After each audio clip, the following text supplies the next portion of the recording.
like the most bored people in the world because literally they're just like sitting there editing porn 8-10 hours a day. And they're just sick of it, right? I'm sure they're just like, I'm sure they're just desensitized to the whole thing at that point. The boobs are flopping too much in that shot. Can you get a little bit more strain? Flop later. We're getting a lot of shadow under that cleft. Yeah, can we go ahead and? This is not a good angle. The lighting isn't good. Here. Hun, you gotta take care of hygiene a little better before you get to set, okay? Oh yeah, makeup. Yeah, put makeup over the, gotta hide the shaving bumps. No shaming intended, but this popped into my head and I have to say it. Like, so when they're doing color grading, do they have like a special slut LUT? Oh. Ooh. Probably. Go live. They do have specific LUTs, but I mean, been live. Yeah, we're live. We have. Oh yeah, nice. All right, cool. Yeah, slut LUTs, really. The sets were actually pretty impressive. Like the prison set, the lighting had to be just the dungeon set. I mean, it was all pretty impressive. Yeah, well, I'm sure the lighting had to be extremely localized, but not blow out the actors, and then also still carry some kind of a mood within the actual setting. Absolutely, because I mean, it's all about mood when you're talking about porn. Yeah, it's difficult. And story, and good story. You gotta have good story. The cable being broken, right? Yeah. Well, usually like pizza deliveries, cable. Or your stepdad stayed home for the day, or the huge. Somebody sunbathing.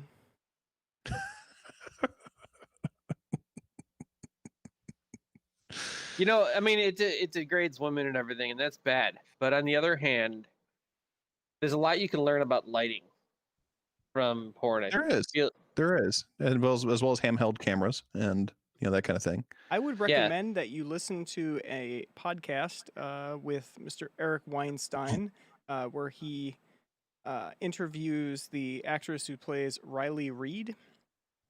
That was enlightening. I think that might change your opinion on the whole degrading women.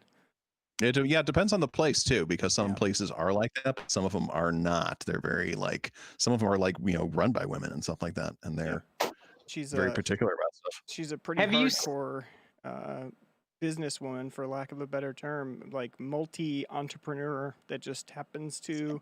She was like, well, this is the thing that I can do that I super enjoy, and I can make a truckload of money, and then I can get myself started. So I'm going to do that.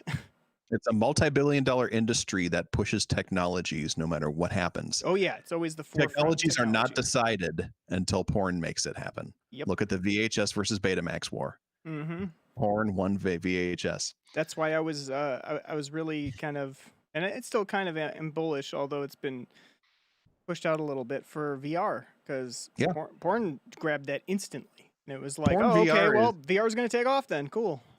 As an Oculus owner, I had to go to the porn VR site just to see what it was like. Of course. And of course the cameras aren't on for the viewing audience, but it was pretty much this. Yes. Yeah. It's all just basic stereoscopic presentation on a 360 of camera. of wangs going like this right in front of your eyes. Yeah. Which, to be fair, it does have an interesting sense of presence, but it's still. I just sat there and was just sitting there making my own noises for it. I got my little mouth. It could be said that VHS whacked beta. You could say that, yes. Yep. And it also porn also started like e-commerce. Yep. And load balancing and video streaming and. Yep. Yeah, I mean it's color photography. Hardcore cryptographic credential management. Yeah. Thanks, porn. Thanks, porn. Thank you, porn, for all that you've done, and also probably pioneering effective lighting. Real naked heroes. Cheap lighting. Effective, affordable lighting. Much like what we use here at Gear-Splaining. Yeah. Well, some more effective than others, like Dan. Quick to set up. Yes. Or I use absolutely no lighting at all. Just a freaking light. I've made no effort. Zero effort for that. Well, that's the Detroit porn style. Yeah, if it actually looks produced, it's not real. That's kind of like the pizza from Detroit, honestly. Yeah. It's like, I just hey, found yeah, out it's fucking square. What? I found for some Fancy Detroit pants pizza. with your circular. about a year ago, I found out it was actually a style. I had no idea that it was called Detroit pizza out of here. It's just a Dude. square pizza or round pizza. Pick one. It's Detroit pizza. Greasy ass, kind of crusty edges, Detroit pan pizza. Yes, please. That's great Yeah. at 5 a.m. Fuck yeah. Like, half the places here have that. And it's just Yeah, we have a shithole never here even that's think like of that too. That's like the only time it's good is at 5 a.m. when you are like just trying to soak it in whatever the hell you just took all day, all I night. shockingly have no access to that right now. I mean, maybe it's not shocking. Maybe there's just too much pride involved or something. But we do have a whole bunch of different kinds of pizza here in the Chicagoland area. But we do not have Detroit pizza, as far as I know. Little Caesars does have Detroit style pizza. Yeah. it's not good though. If you That's get the only time I ever get anything from Little Caesars is Crazy Bread. Crazy Bread's great. It's Always. crazy, man. Crazy. It's crazy how good the crazy bed is. Okay, so, but the thing is to me, is there like a real good Detroit style pizza? Like, is it? I guess in my mind I'd thought like Oh yeah, Detroit style Jets Pizza. It's That's kind of right. like No, it's Buddies. bad good. You know, it's like No, late night good. The answer is Buddies. Buddies. Yeah. Okay. That's the answer. You get Buddies, that's the best. Buddies. Yeah, I've had Buddies. I can attest. There's a lot of other places like Papa Romano's is actually really good. It's like a discount Buddies and actually near you, because Buddies is always too far. It's always like a little bit too far from Like, where fuck, I don't want to you're drive at. for 20 minutes. Yeah. Yeah, but Papa Romano's is close and they have a really good square pizza. But honestly, the pizza I have the most often, besides the incredibly good 365 frozen pizza from Whole Foods, which is freaking incredible. The thin crust is way better than like 80% of the pizza places around here. It's good old Hungry Howie's, but you have to go to a Hungry Howie's that's run by like passionate stoners because they actually care about the pizza. That's true. And if you go to a place that's just run by people that are just there to work, the pizza ain't good. But the passionate stoners, they know the cook it good. And half the Hungry Howie's. That's true of everything, though. Any kind of food, but they loved. gravitate. The really good stoners gravitate to Hungry Howie's. They don't go Gotcha. to You got Domino's. Solve. You're like right across the border from like the finest of cheap ass pizza, and that is Pizza in Canada. Yeah, I could cross the bridge. Pizza is just like, I mean, I don't understand how they do what they do, but their pizzas are amazing, and it's like wait. chain. Yeah, the pizza in Windsor is pretty damn good. So in Detroit, Little Caesars got started, and their slogan is Pizza. But in Canada, there's a place called Pizza. Yeah, same font. Is that just straight up like a ripoff? Did Little Caesars just say "fuck you, Canada" and take it? Their pizza's fucking amazing. I think they've been around longer than Little Caesars too. I think Little Caesars yoinked Pizza. Well, that's what I'm saying. It sounds to me like Little Caesars just straight. But it's Canada, so you know what Canadians are like. They apologize for coming up with the idea first and just let it go. Yeah, well, they drink milk out of bags. Yeah, they do that too. So who here's cares a what they think? factoid about the CEO and the founder of Little Caesars. He is very different from Papa John. He's an incredibly different person. So he anonymously, and it didn't come out until after he died, for the rest of Rosa Parks' life, provided her with a paycheck, rent, and just took care of her because he believed in what she had done so much. Wow. And, Yeah, and he there's a lot didn't of take stuff he's any done in credit the area. for it. Like, he's a genuinely good human, and and it was like all this stuff came out afterwards. In other words, he didn't do any of it for a victory lap or to look good. And that's what makes it great. He just did it because it needed to be done. Yeah, exactly. Yeah, altruism. Who'd imagine? Anonymous altruism. Or he's just trying to offset the bad karma of all the upset stomachs caused by Yeah, right. by $5 hot and ready pizza. Like, yeah, right now, my pizza is kind of a net negative to the world. Yeah, you so notice I that- could do some I gotta good fix things. something. You notice I got that some it's serious it's karmic hot and retribution. ready. Nowhere in there does it say good. Right? No, it's ready. Right. It's that triad. You can only pick two of these Yeah. things: hot, ready, or good. You can't pick all three. Pick two. And the Yeah, people go that ahead. know to make it good work at Hungry Howie's. That's how it works. right. Oh, Yeah. Girl Yeah, Geek says that he also owned the Red Wings and the Tigers. Yeah, and Yeah, he right. revitalized the whole the Joe Louis Arena is gone, but they like redid it, and it's like this theme park down there. It's Nice. They built the Renaissance Center is like at one point was the only like nice place you could go to where you just try and get inside the building and you're fine. But then as it's radiating out, especially Hart Plaza and that whole area, it's getting better as they start to clean up. I mean, a few years ago, I helped clean up a bunch of the abandoned homes. There's just blocks and blocks of just foreclosed houses they're just right now are crackhead bunkers. Yeah, and that's about it. But they're getting cleaned up, and Those surprisingly, old towns. it's Sorry, but the coronavirus was really bad here in March. I think it was like at one point third worst in the country. I was in the third worst county, so I'm just outside of Detroit, which shockingly was 3 times as bad as all of Australia. Yeah. So it spread really quickly, and I know how because it's just the monorails and then everyone's vertical in Detroit, and then the automotive companies took way too long. Thank God I don't work directly for one anymore, and our company's like, get the hell out, and now they don't want us going back for a while because they're going to save money on air conditioning bills. I'm like, yeah, don't put people in the building. It costs a lot of money to run recirculated air. So, which is kind of interesting, which is great because I don't want to go back and smell anybody's coffee breath anytime soon. I'm freaking loving quarantine. I want this to last forever.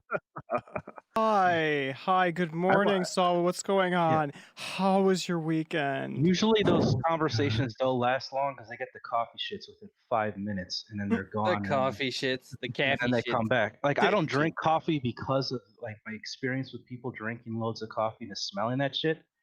Like, nah, I ain't touching that.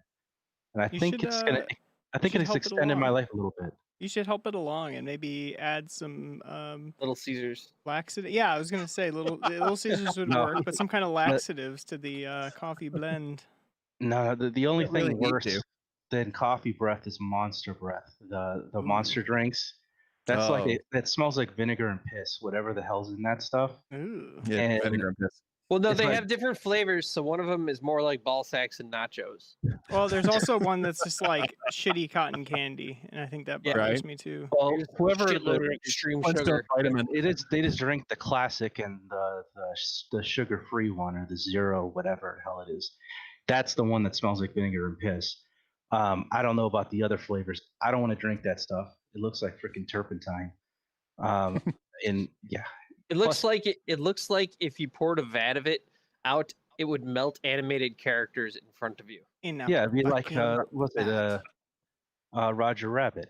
That was the Roger Rabbit joke. Yeah. I'm digging into the Roger Rabbit archives, guys. Already, my God. Right? It's only 10:24 p.m. Central Time, and the Roger Rabbit jokes have been rolled out already. Please. Ladies and gentlemen, welcome to Gear-Splaining number 56, analog sequencers and sugar-free meal suggestions, not including sugar-free monster. Yeah, Jesus Christ, by the way, we really did not cover sugar-free meal suggestions up top. That was some unhealthy shit we ran through. No, just steak. Is that count as a sugar-free meal? Just raw, like a straight-up cooked steak? Hell yeah, it does. Sugar. Paleo is... That's on my keto plan. Okay, so what's a meat that doesn't have sugar in it? I guess all of it has sugar, right? No, chicken. No, meats are all good, man. Chicken's good? All right. Meats are good. You can do that. Yeah. Meats are sugar-free. Then let's talk about air. Any of you have air fryers? Yes. Yes. It is the greatest thing ever. We haven't learned to use it yet. It's not hard. You put meat in and you cook it. Nice. You get chicken wings. Get about a pound of them. And just stuff it in the air fryer, 380 degrees for about 25 minutes. Stick it in a pan with a little bit of butter. Let it warm the butter up as slowly as possible. Scoop it around. Take your hot sauce of choice. My favorite right now is the Secret Aardvark, which is a habanero, but good old Frank's Buffalo is just, and it's better than probably 90% of any wing place you've ever been to, and costs about a third. I'm going to try that out. Yeah, Frank's with some additional butter is a fantastic. Yep. Yeah. If you don't know what sauce to get, you just go with that. Just get You're Frank's, good. add some butter, put it in a pan, heat it up, and then toss your chicken wings in there. Yeah, You got a freaking stew. great. So good. It's been a mission for years to just make chicken wings at home, and like now I finally got it. Thank you, coronavirus. I wouldn't have ever discovered the air fryer if it weren't for that. Thank you, coronavirus. Beer Bug. There's a positive that came out of the damn pandemic. Cooking at home more. Yeah, and Whole Foods is actually pretty good, and the prices aren't that bad compared to Kroger's, which is Well, shocking. yeah, I think Amazon, is taking a lot of the pricing down for. Yeah, I wonder how long this is going to last because the quality's pretty good. It's going to have. It's now half paycheck instead of whole paycheck. Yeah. Speaking of Beer Bug, really quick, did you guys see that? Oddly, like after reopening a bunch of the country and then like gathering into these massive crowds, we had spikes in like 20 states. I know, right? No, 19. No, it was 20. Was it 20? Yeah. I saw 19 earlier today. I guess things change, huh? Yeah, well, it's a moving target. Well, stupid people are going to stupid, so it doesn't surprise me. Well, Arizona, I mean, they had a huge increase, which was, if you're going to go for the stupid people gonna stupid, then yeah. But it's they only went from 400 deaths in the last many weeks to like 4,500. So yeah, that's not bad. That's pretty good. Hey, Arizona, do the whole desert isolation thing just for a little bit. Yeah, right. Do that. I used to live in Arizona. I've ever told you guys the story about Steven Seagal and Sheriff Joe Arpaio and my neighbor. Joe Arpaio is such a piece of shit. You guys ever hear that story? Have I told that story here before? I don't think so. No. All right, so this is going to sound insane, but I promise if you Google it, you will find out.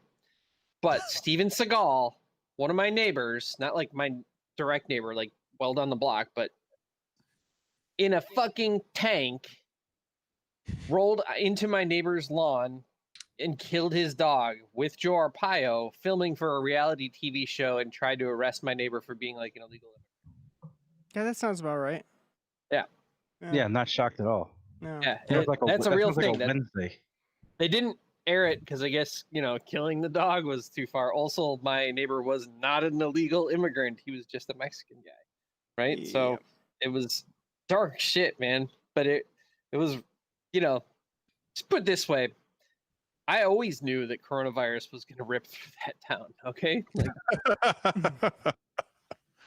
Let me get you the link on that. Well, I mean, isn't there that place? There's some valley in Arizona where they have like this spore problem. And if you live in this valley, there's like a 60% chance within 10 years that you're going to die.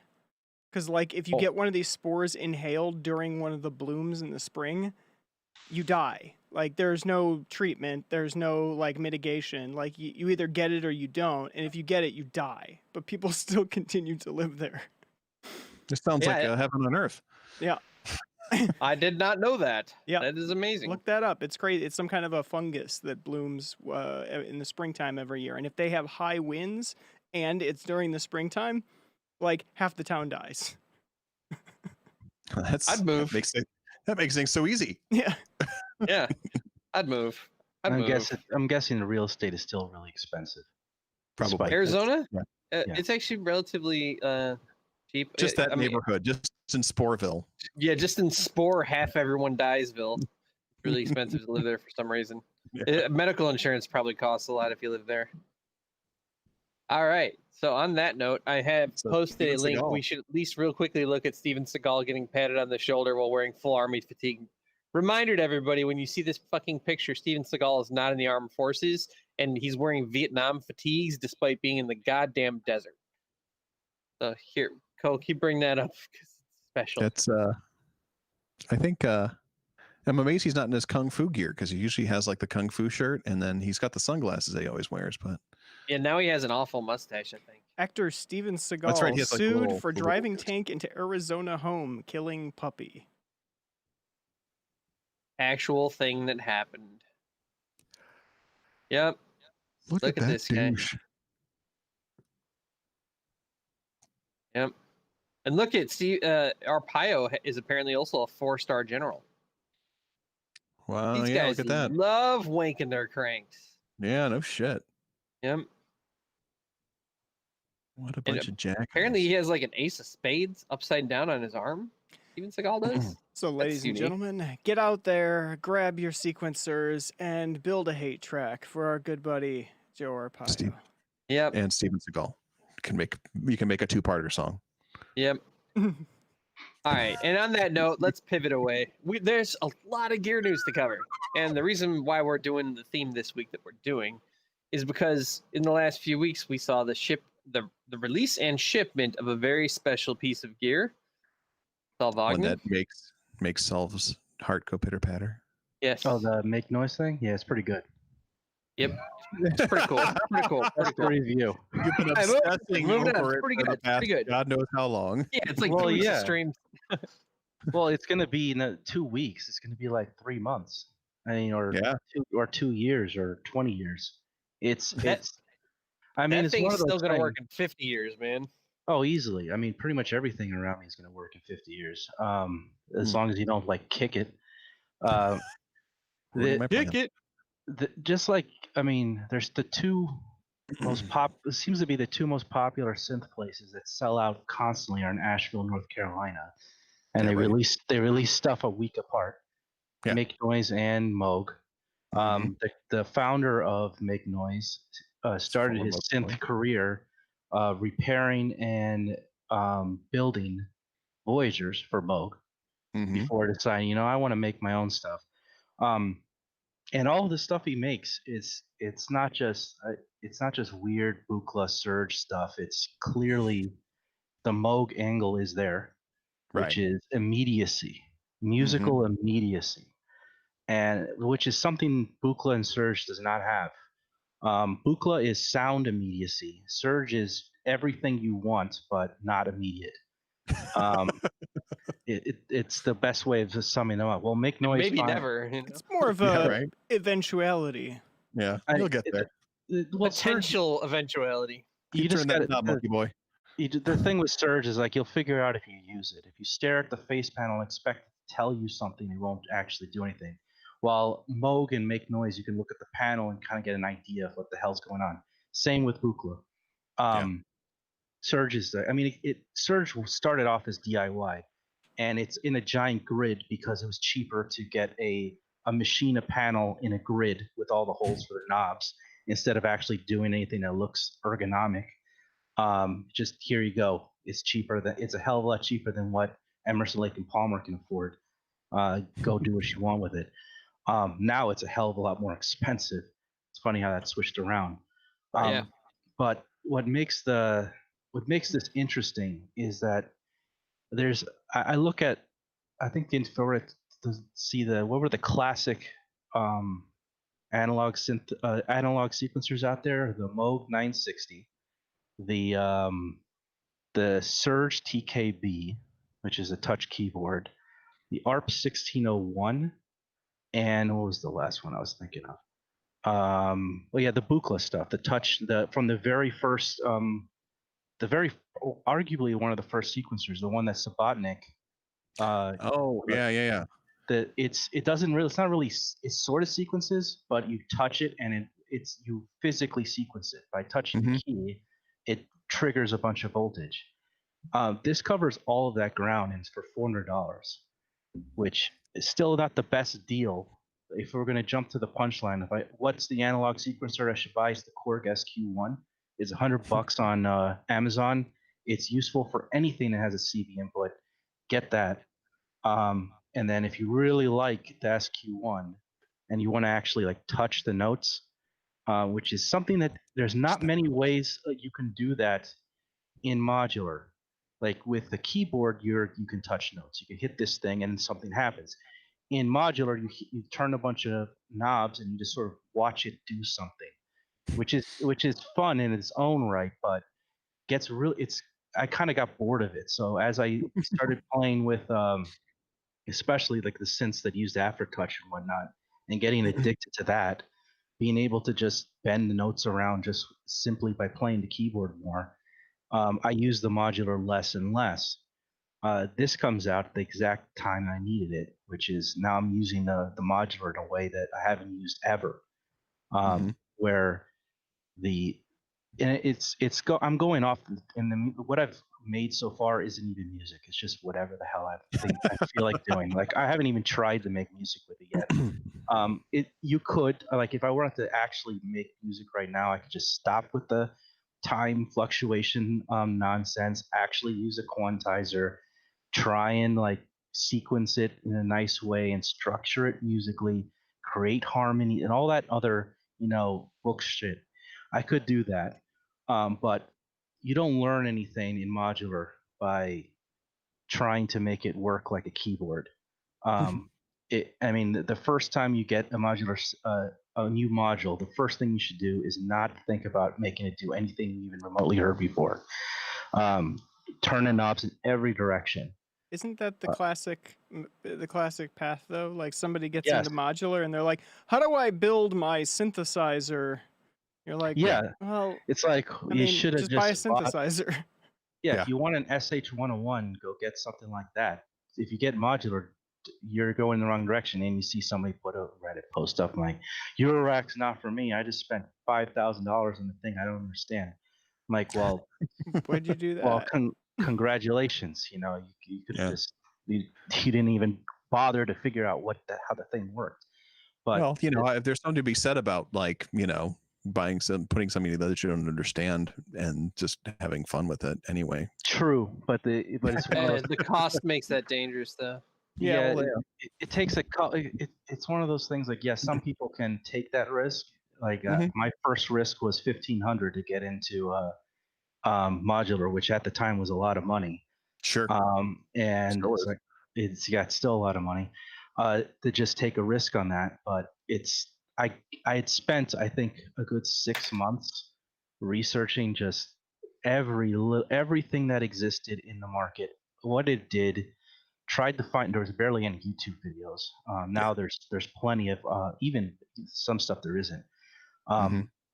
The thing that take away, like I ordered this thing 3 or 4 minutes into the modular video.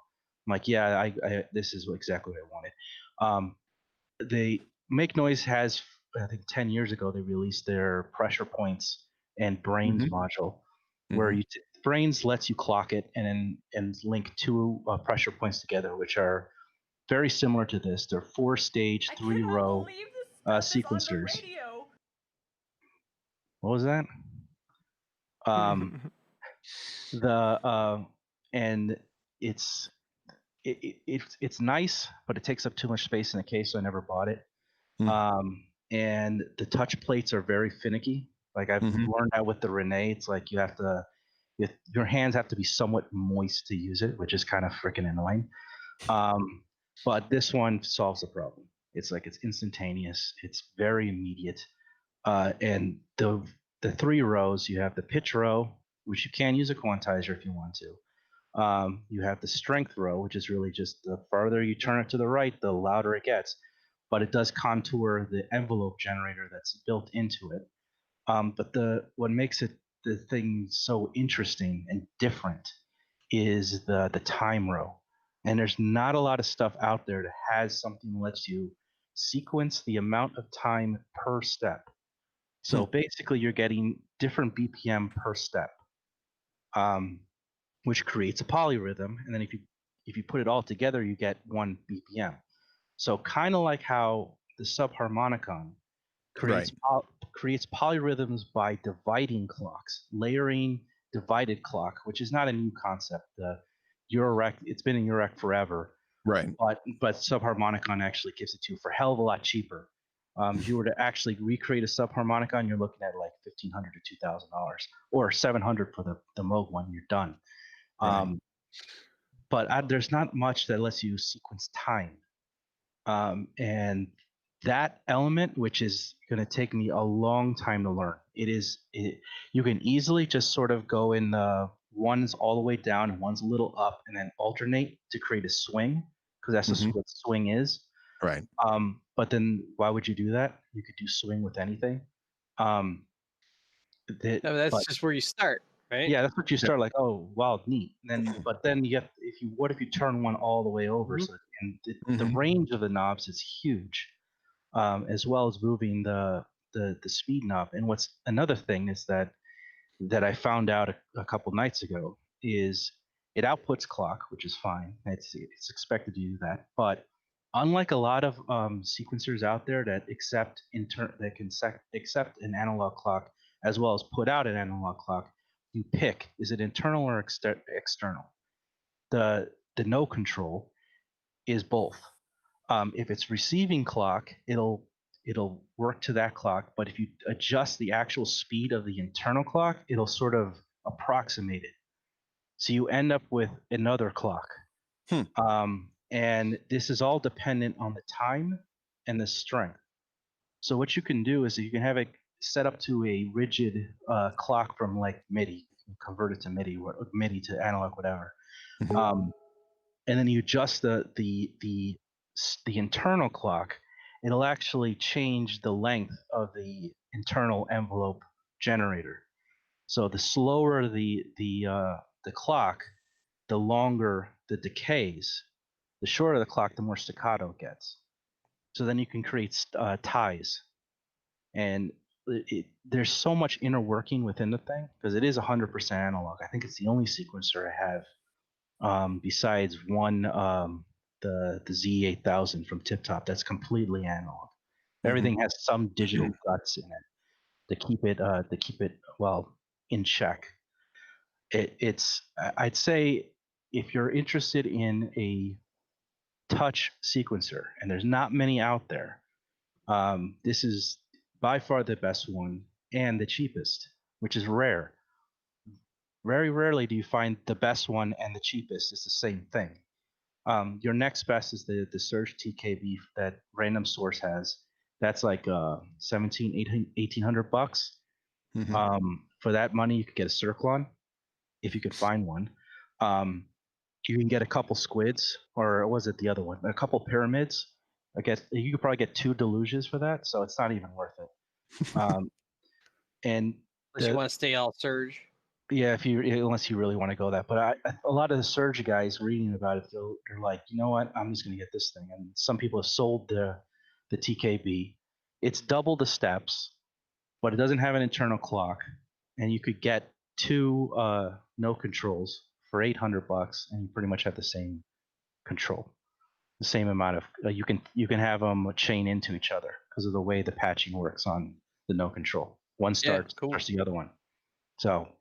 Because it starts and it receives and sends out clocks. So you could patch them infinitely. Yeah, and it sends and receives clock simultaneously, which is a very unique feature. I don't have any other sequencer or know any other sequencer that does that. It's always an either or. It has a gate per step, stop and reset, and direction, which are the classic stuff. A lot of those controls, that is Moog 960 to its core. Right down to the 3 rows of 8 steps. It's so you have the touch stuff from Buchla, the immediacy of the Moog 960, and well, I guess the ARP 1601 is kind of like its own thing, but it's sort of I call it a classic just because of what it ended up being used for, but its design is very much just the 960, one less row but with sliders. But it's surprising that, it's not surprising Make Noise puts out something else that's just great. They just continuously are able to do that. But this is one of the best pieces of gear I've bought in a long time. It really changes how I approach music. And anything that does that is worth accolades to me. I hate the term, but it is a game changer for modular systems. Before that, you have a number of different options that are kind of all compromisey, it feels like, or too expensive. And this gives you exactly what you dreamed of, that fully analog experience with the crazy routings, the creativity that is built into the design, as well as built into the actual architecture of it, and just the secrets, the things that you can do with it, the things that you're going to learn and find out that you're going to be able to do that are innovative that you weren't able to do before, which is the hallmark of modular. Because like Ko said, you could rebuild in modular an entire, synthesizer, just like basically a 3 oscillator subtractive synth, but that's actually not that fun, and it's probably way too expensive. It's way more cool when there are unique features that you can start to line up and get totally novel uses out of. And this seems like it's going to have tons of that. There's all sorts of unique ways to use it that are going to lead to full-blown analog exploration. So and that's what I'm finding. The more I use it, I'm beginning to find it's becoming predictable.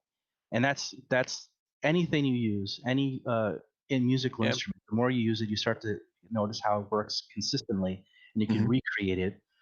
It's not just complete random. The same thing with the DFAM. I'm actually learning more about the DFAM now than when I bought it a year ago, just from using it with the no control. And the DFAM is kind of, I mean, if the DFAM had a reset, which is the one feature everyone wishes it has, but I get why it doesn't have it. It would be it's very similar to what you can do with a couple rows of the no control. Just crazy clocking. Yeah, you can do some of the clock stuff to it. You can't like touch the notes. It doesn't have that. It's still an analog step sequencer. Yeah, it's missing that the physical human aspect of it. Yeah.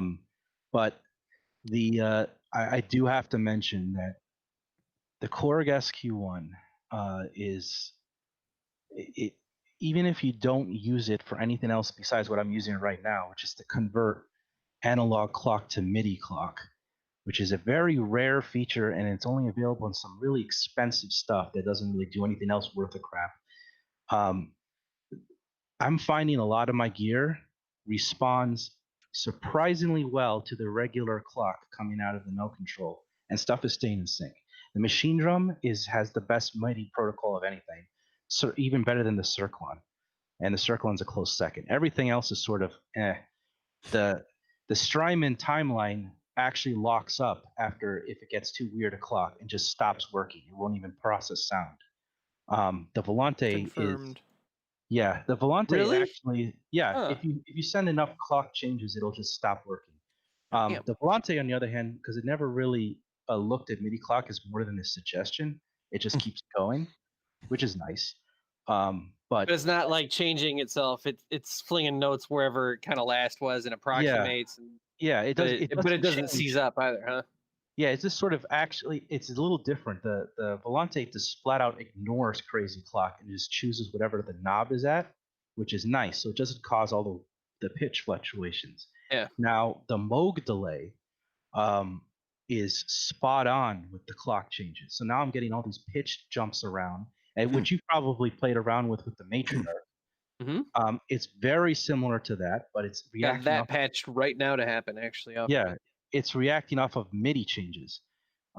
So even if I don't use the no control to sequence pitch, I can use it to sequence time. And right now I have it set up to clock my everything here is going off of the no control, which I didn't think was going to be possible, but it works surprisingly well until you just started. If you go to audio rate speeds, then some stuff just flat out stops. Just like, whatever. Yeah.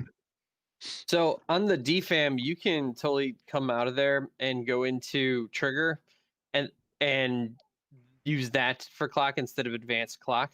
And that becomes actually pretty interesting, because then it's just triggering based off of the impulse it gets, as opposed to sequencing itself anymore. What I like to do is give the normal clock to advanced clock and then have a random gate ping the trigger input. And it just sort of sometimes it creates like double taps and like rolls and weird things like that. It's the DFAM. I like it more now than I like it more now with the no control than I did before. Like, it was fun before, but it needs to be like stretched, and it's much more fun now. I mean, you know me, I love that DFAM. I use the shit out of it. I've been using it with the cross mod going. I split the sequencers off on the switch on the front, and I'm using that to kind of get like a dual pattern, one more of a bass sound, one more of like an accent, even though I'm not really drummy, but kind of there. There's a lot of different creativity, and pairing it with something like the no control would be just totally fat. That would be a really sick combination. Yeah. And what's even better is that since I'm not using the DFAM to make drum sounds at all, I have the machine drum to do drum sounds. And since that keeps perfect lockstep with whatever the hell's coming out of no control, it frees the DFAM up to just be whatever the hell I want it to be.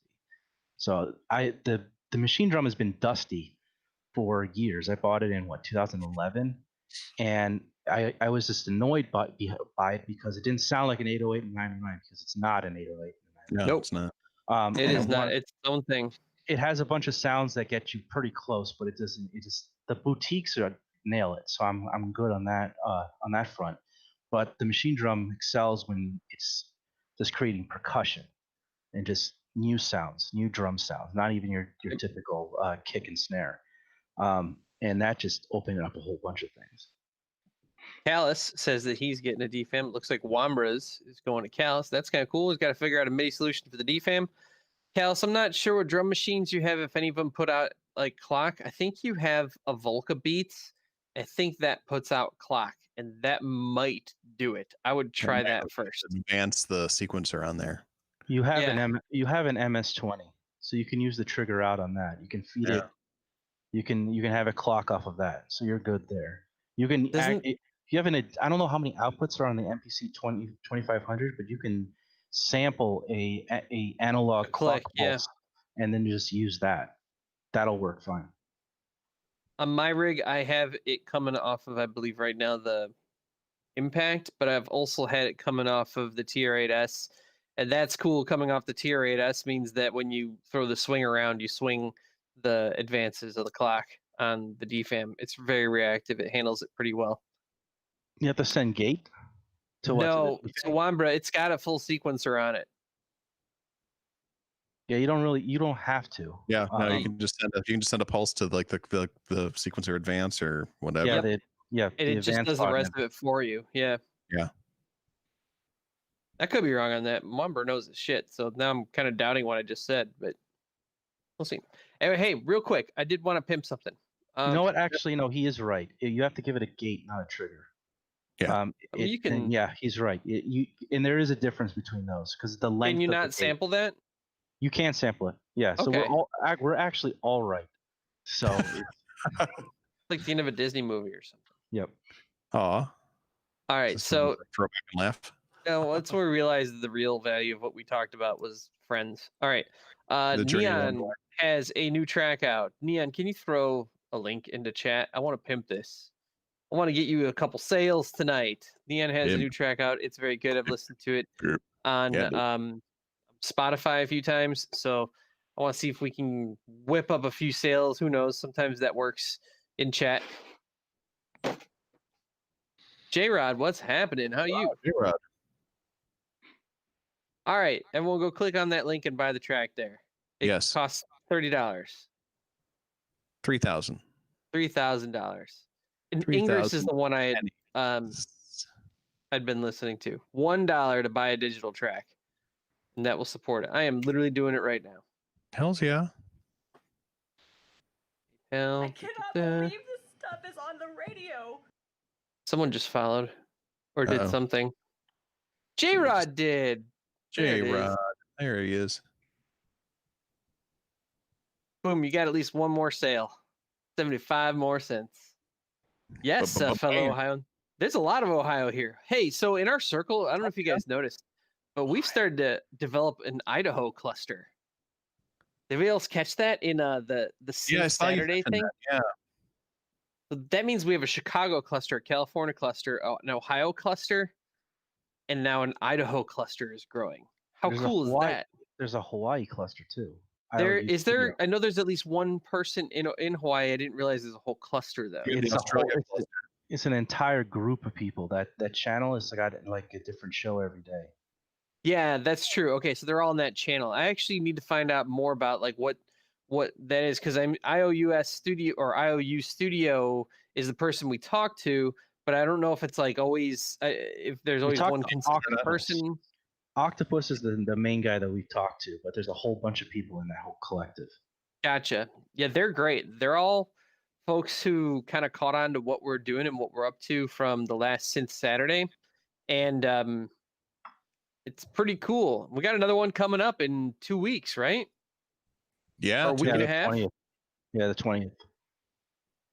Well, I yeah. figure out what to do. Yeah, I guess I gotta fire up the synths and play them, huh? Just got to look at stuff and be like, what do we Cheers. do? Good old tap water. You know what? Large glass of vodka. Do you know what this is? Tap water? Yeah, you think Victory. so, right?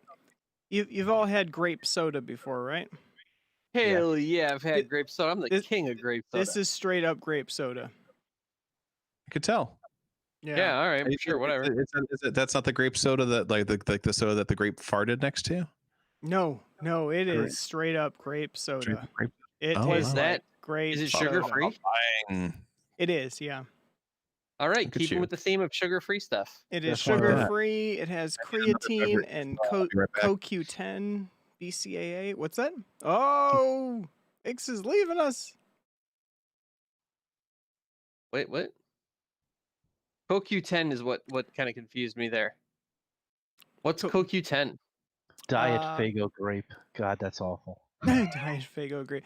CoQ10 is a vitamin of sorts, but it's good for energy and mental clarity and that sort of thing. It's something that I've actually taken as a supplement in the past, so I was like, all right, I can try this. But yeah, it's got like all kinds of goodies in there, and it's keto. So all right. And there it is, sugar-free meal suggestions. We got more coming in a little bit. Wow, 0 calories, in fact. Ooh. Wow. 0 calories, sugar-free, tastes good? And it tastes, dude, it's grape soda. It's straight up grape soda. All right, you got to get me the brand on that because I need some more flavor. I'm getting sick of the Diet Coke. Just you're right there, man. Go to Woodman's. Woodman's has it on an end cap right by the checkouts. What's it called though? I need to know. It's called Bang. Bang. Yeah, here you go. Called Bang. Yeah. Gear-Splaining, brought to you by Bang. Grape soda without. They have Fago at Woodman's. According to Growing, there's Fago at Woodman's. Okay, it's all over now. My diet is screwed now that there's Fago within a mile of me. Bang. All right, cool. I will pick some of that up. I had to mention something really quick. So I was looking at checking the weather because we've had some really weird weather lately.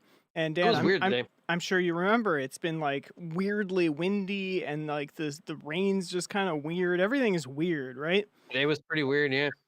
Do you know what that was? That was a tornado. That was a friggin' tropical storm. Mm-hmm. That was the one that hit the Gulf Coast like a few days ago, and it crept its way up here and plowed through Illinois, and that's what we were experiencing was a tropical storm.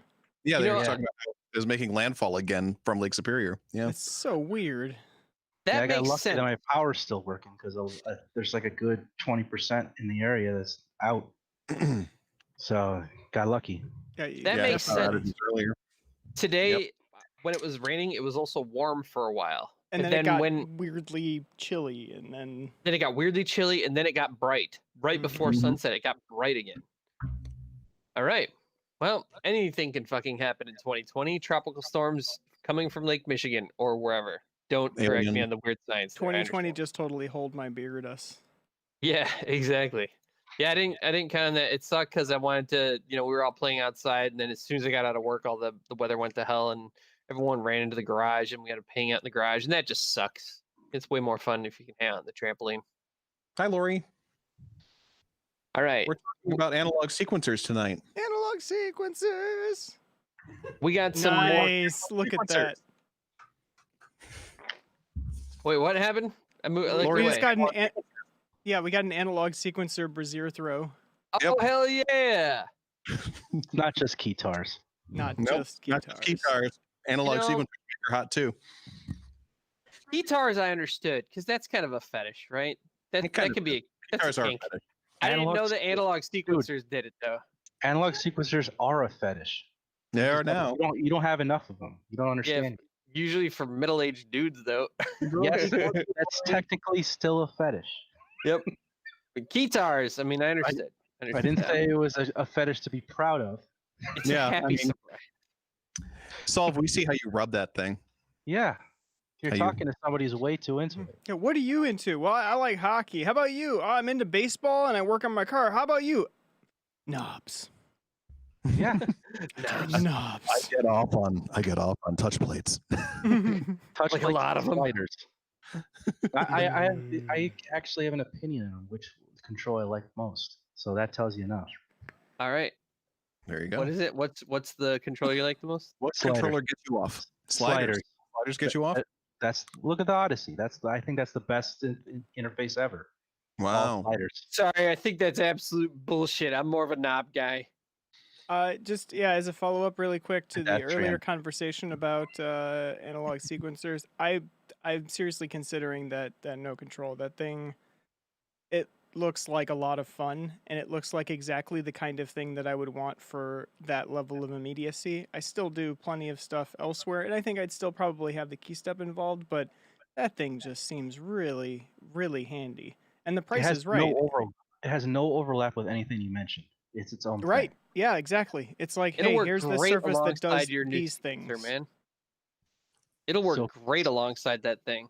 Mhm. Sophie's right. Actually, faders are better than sliders. That's the real shit.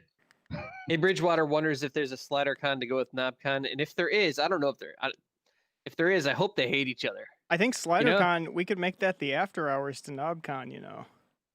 That's where the real stuff I can happens. cook little small burgers. I talked to the NobCon guys the other day.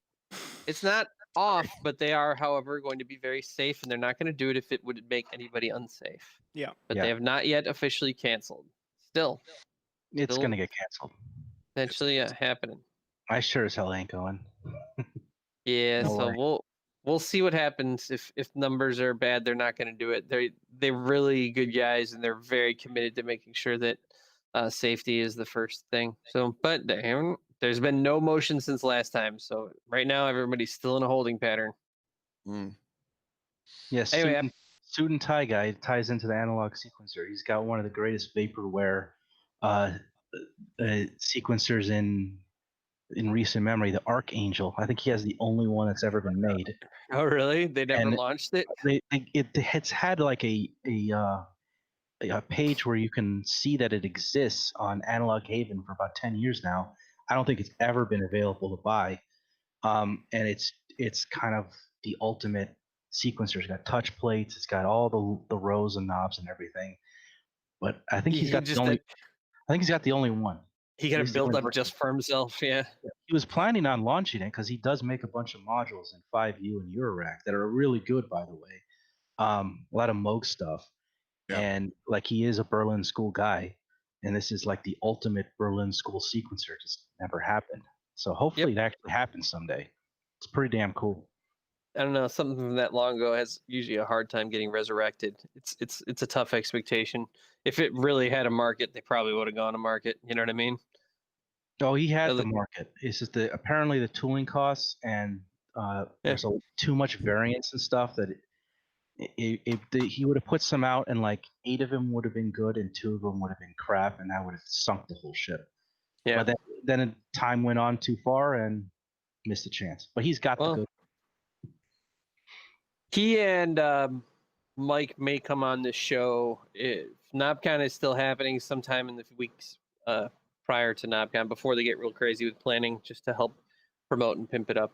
So hopefully we get to see them here, and hopefully it happens. We'll see. Offers out there, and I've talked with them about it. So I'll plug Suit and Tie guys modules. He makes a 4 HP 3-channel Moog CP3 clone mixer module that sounds phenomenal. Oh, he brings it all out to NobCon and plays on Friday night. They're harder and harder to get. If you ever see one on Reverb, grab it. It's one of the best overdrives you can get in your rack. It's fantastic. If you like the mixer and the matriarch, it is literally that, the module. By the way, speaking of stuff that's really hard to get, and if anybody ever sees it on Reverb, I just learned that there is the Octave Cat stick. There's an Octave Cat, and there's apparently a stick that puts out CV, and it's assignable CV. And it's a companion to the Octave Cat, and it's like unobtainium. So if anybody ever sees that, immediately jump on that and let me know, because I not only have a buyer who paid pretty decently, but also like really love to play with that for a little bit. The Octave Cat, I watched the new Starsky video, and that it compares the original vintage Octatrack to the new Uli one, and this is a clear-cut case of the new Uli one sounds pretty cool, but my God, right next to it, it doesn't even hold a candle to the vintage one. Okay. Cole, what you looking for? The Octave No, sorry. Cat, Yeah, I heard Octave Cat, and my brain morphed that into Octatrack, and I'm like, Uli's ripping off Electron now? Really? Yeah, stop ripping off the Octatrack. Yeah, give it 10 years. Yeah. They would have to hire a software guy to do that. Too high of a bar for Uli. Yeah, he won't ever go there. He can't. He would need to hire software programmers to work on synths. Quick update on the Polyen tracker. Cologne, Germany reports, we are unable to load the package on the plane as scheduled. Delivery will be rescheduled. Oh, man, they're just fucking with you now, huh? Yeah, it was, it came, let's see, Olsztyn, Poland, pickup scan, origin scan, Wolka, Kosałka, Poland, departure scan, Warsaw, came into customs, it passed customs on the 8th, it went to Cologne, Germany, and then it'll be forwarded to the destination facility. Oh, and it says we are unable to load the package on the plane as scheduled, and then the next message was, we are still unable to load the package on the plane as scheduled. There's some German guy who went home tonight and is playing around on your Polyen. All right, yeah, that's all. Totally. Probably. Totally. At least you're getting things like the Decker's Dream was one of the scarier ones. I got a notice from Japan Post that it shipped. 3 weeks later, it shows up. 3 days after that, it said, I got a notice that it shipped. So it's like, that means they put it on a boat, huh? And it went inside a You're like, I don't know what happened. container. Thank God it showed up and it worked. The Circlone one showed up with $100 customs bill. And like they wouldn't give it to you until you gave them $100. No, they gave it to me and then gave me the bill a month later. What was the bill for? Customs. You didn't pay it, right? You're like, but what was fuck this? What was the what was to. the reasoning like? It's something to do with UK exporting certification or excise or something. I don't know what the reason is, but everyone said, "Oh, you're going to get a bill." It's like the Circlone people. "Oh, you're going to get a bill. Just keep an eye out for it." And like if a you VAT don't pay bill, like they defer it and they. It's something like that, but it's whatever. It showed up and it works. I don't give a crap. I'm hoping that by our next week's show, this will be here, and I'll. Oh, you're gonna order it? Yeah, I totally did. Hell yeah! I am fascinated, and I want to know what the hell that thing actually does. That'd be great. I was watching YouTube videos about it, and it's.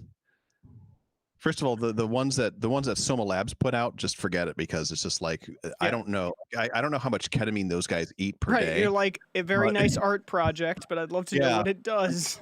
There's like this, like the dude, can't remember, Vlad, and like some lady were sitting there playing it at each other, and they're literally calling it smoking a pipe. And like, yeah, it really is. You guys are fucking high as a kite. So yeah, I'm looking for, but Andrew Huang posted a video of some of the stuff that you can do with this thing, and it's great. I mean, it's like beatboxing like all over the place, which is fantastic. Nice. Through something that looks like a 1981 like Roland saxophone. whatever gets you to like physically affect the music more. It just makes the music more interesting. Yeah. And the Iwi stuff is something that's always fascinated me. And this is like crossing into so many different areas. Yeah. Yeah. Let's just mention the Iwi. The Cal's just like, it'll be weird to see how it does. The little thing that you put your mouth on is a contact microphone. Yep. And then they have different versions of the contact microphone. So if you want one that has more bass, and it's a 1/4-inch plug on one side and the contact mic on the other, you just drop it in there and make your little noises into it. Like literally you hum into it, or like make beatbox noises or fart into it or whatever, and it just does its thing. Dude, if you put your butt on that, I'm going to send it right to you. You got to record it. That's all I'm saying. On video. You need to stream that. You'll increase your viewership. You mean weird crowd? Yeah, put it up on Reverb near mint. Near mint. It be like, but not mint, if you know what I mean. Callus, yeah, had a mint. It's a effects unit that and a filter and all this other stuff. So it's basically your mouth is the oscillator and the rest of this thing is a synthesizer. Basically is what it is. There is some pretty cool gear news from today that I want to make sure we go over before we run out of time. Yeah. I think the coolest news that probably affects the most people here is definitely the Electron news today. Code, did you see? I did, and I haven't updated yet, weirdly. But yeah, that's amazing. Yeah. So updates for the Digitone and Digitact, moving to 1.2 and 1.3 and 1.2 respectively. First one that's on the table. This is like, what? How'd you guys pull this off? Class compliant USB audio. They did that with a heat a while ago, so it makes sense. It's amazing. They're probably all running the same OSs anyway. Yeah, that's freaking amazing. That means they had to have some hardware in there already doing that, right? Like that was just waiting for them to enable that? Yeah, I mean, well, the USB subsystem on both of them is very capable, but I didn't know that they would be able to pull it off class compliant. That's really cool. Yeah, that's really, I mean, that's fun as hell for like iPads and all that other shit. That's gonna be great. Yeah, that's amazing. They added a step recording mode, which I don't know if I'd really use that, but I'm gonna try it out anyway because maybe their implementation is amazing. I can see it being really useful for the Digitone more than Digitact. Yeah. Yes. Yeah, I can see that. Just playing in chords and stuff, and yeah, exactly. Yeah, that would be good. Let's see. Trig Probability. You can adjust Trig Probability on the Digitact and Digitones to introduce little controlled randomness into the proceedings. Chance is a really fine thing. I'm curious exactly what this is. Is this like a global or? Yeah. Okay. So I was kind of confused about that as well because you already had the conditional trigs. Yeah. On there. So what the probability is that's per track. Okay. You get probability of those those things being trigged per track as opposed to going into each individual one, and then that makes it easier overall. If you do go into each individual one, that overrides the probability. So conditions override probability. Does it trigger by note? Can you have it do that? Because I don't use the sequencer to Digitone. I play it or sequence it externally. Yeah, you gotta use a sequence. But can you at least lay down trigless trigs so you can still sequence it externally, but you can put down some events that would then create conditional things that affect the timbre? Oh, wait. I got to play around with the play modes because that's another thing. Because I want to be able to I hit the key on the keyboard. I find that sequencing the Digitone is, I actually playing it with the keyboard is way more interesting because of how the voice stealing works. If you have really long release and you play things real quick, you can sort of create interesting sounds by having the voices steal each other. Yes, but as soon as I started doing that, I'm like, I don't want to sequence it anymore. Yes, but put the two together. So you go ahead and you lay out a sequence on the Digitone, and then you also play it. Yeah. Boom. It gets some really weird, crazy shit on as far as that's concerned. Yeah, and plus you can put it into record mode and just blast something in there really quick on your external keyboard or even on its own. So speed isn't the issue for sure. You can get in there and work quickly, and then as soon as you have that laid out, you drop the record and you play in some more, and now you're in voice stealing heaven. I meant that speed is in recording. Speed is in actually playing as fast as possible, and there's a play mode thing which I have to play around with. Because looking at this, they didn't add any more synth functionality. Like they had that ratio thing that they added in last time, which is extremely important and really changes how it sounds. The play modes I'm interested in.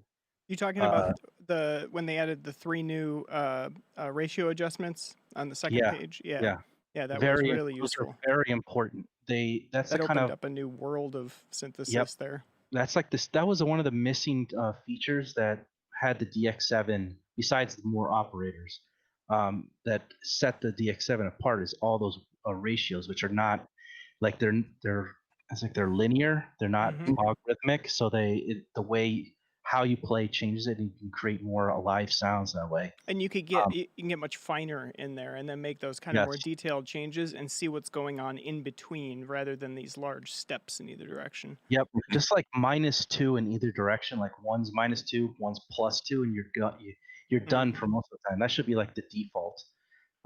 And they say this play modes. I don't really know what it means. I have to actually like figure it out.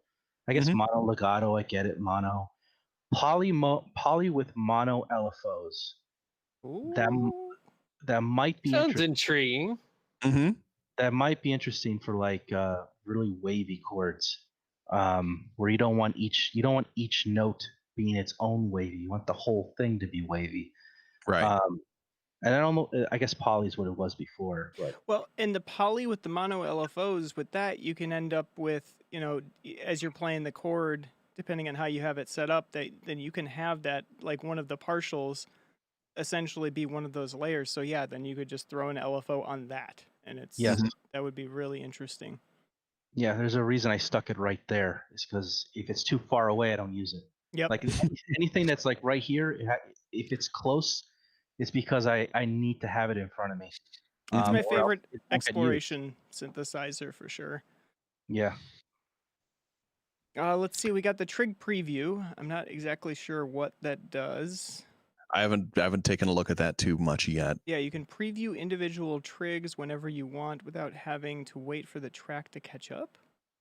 So you can lay down a trig just to see what happens rather than laying it down on the track. When you try it, maybe you're able to hear how it works. So you can fuck with it and everything like that, and you can preview it before. Yeah, you don't have to wait for the sequencer to make its way back around. Which, I mean, it's nice if you're for compositional, but not for performance. It's a dumb idea, but don't. Yeah. Because you can't cue that. By the way, real quick, Callus says he almost bought a scam digitone for $130.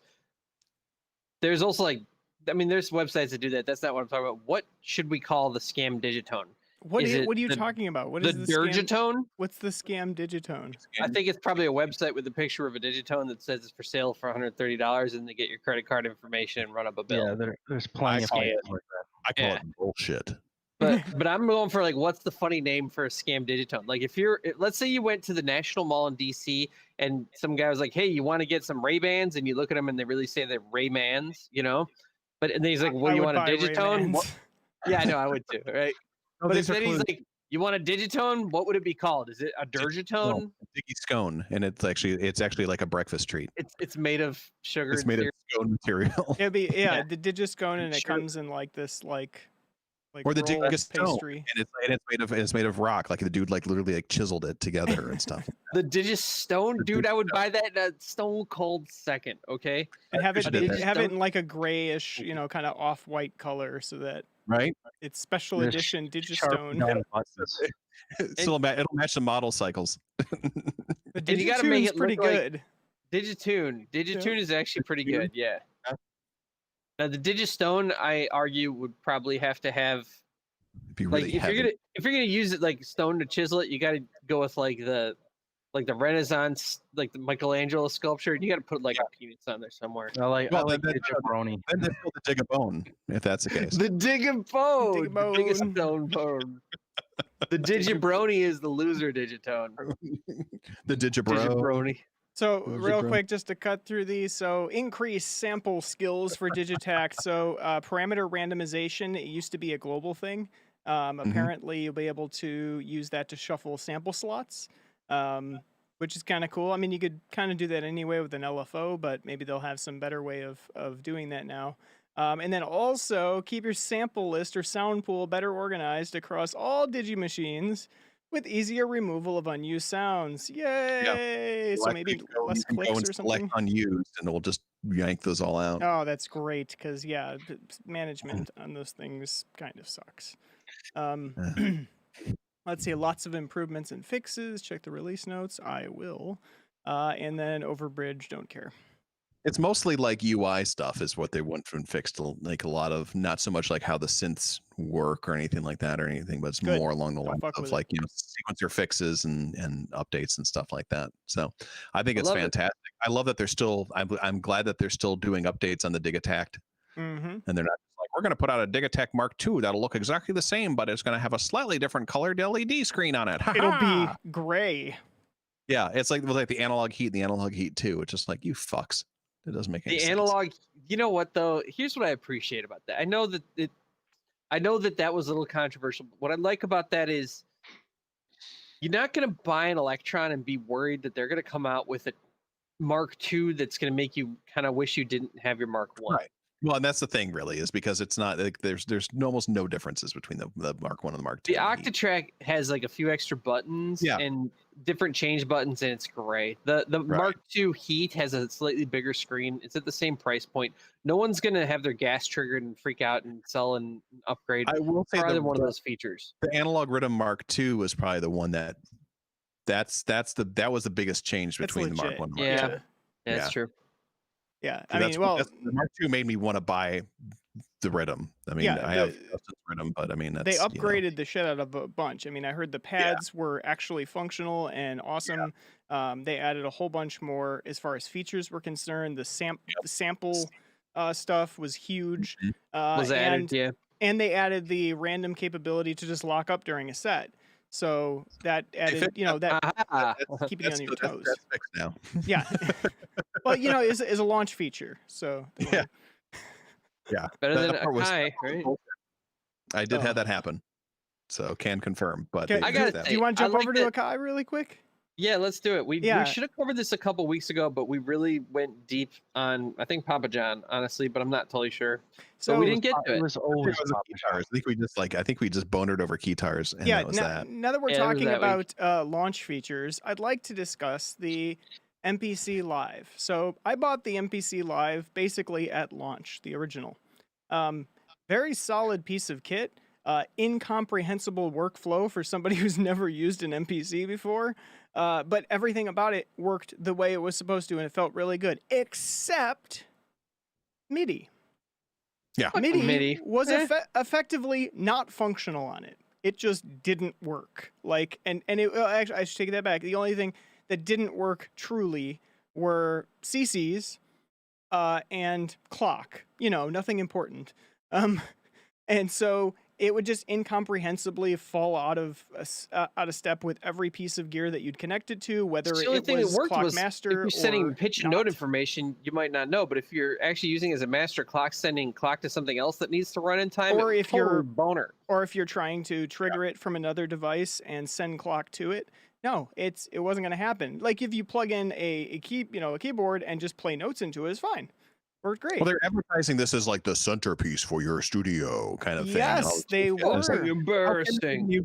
Yeah, that's ridiculous. Yeah, and I heard that shortly after I got rid of it, that they did fix it, so that's good.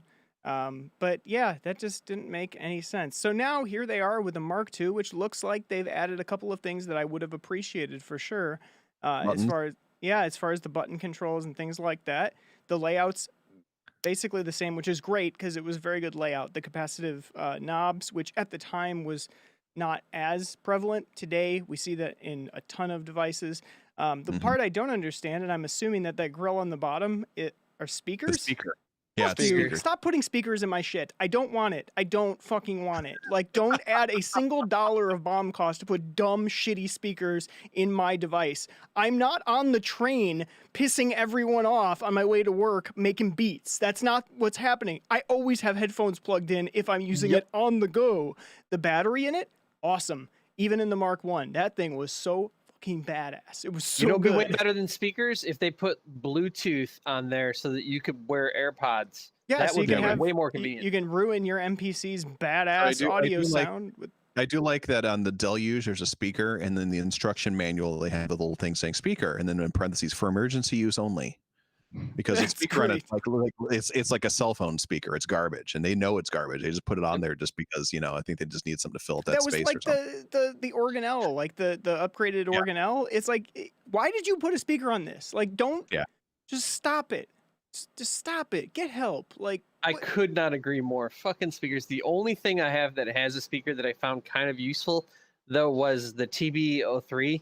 Because sometimes I would turn that up and I'd hear it, and even though the rig was all in headphones, I'd still be able to hear it. I'd be able to take off my headphones and be like, oh, okay, that's something that's going. And it told me some kind of interesting information. But 99.99% of the time, speakers are fucking stupid, and if Gear has it, I wish it didn't. And usually it's the hallmark of crappy consumer level gear that's going to sell at Christmas to parents who don't know what the hell they're I buying. 100% understand where you're coming from with the TB03. I found that it did exactly what you just said, that it made all of the boutiques feel cheap and shitty. I was like, oh, it's got a shitty speaker in it that you have to manually turn down. Even when you have the external audio connected, it still fucking plays. It's like, what are you doing? Like this is garbage. Think about this for 2 seconds before you do it. Yep. For the You know love what of God. the funniest gear with speaker on it, though? What's that? Volca Kick. Sorry, what was that? I said the You Theramini can't speaker. hear anything on the Volca kick. Well, and that's the thing. The Volcas are cheap and shitty. So that makes sense. It's perfectly fine. You have a $100 machine that does that much stuff that well. Yeah, put a stupid speaker in it. I don't care. You're selling it for $100. I'm not getting chuffed about the fact that you increased the BOM cost on that thing because it's $100 and it does all of that well. Fine. But don't come at me with like, hey, this is a $1,100 professional production box that can replace your studio. Also, we put shitty speakers in it. Like, what are you doing? MC 101? I could see putting a speaker in there. That makes sense. That thing can fit in your frickin' pocket. Cool.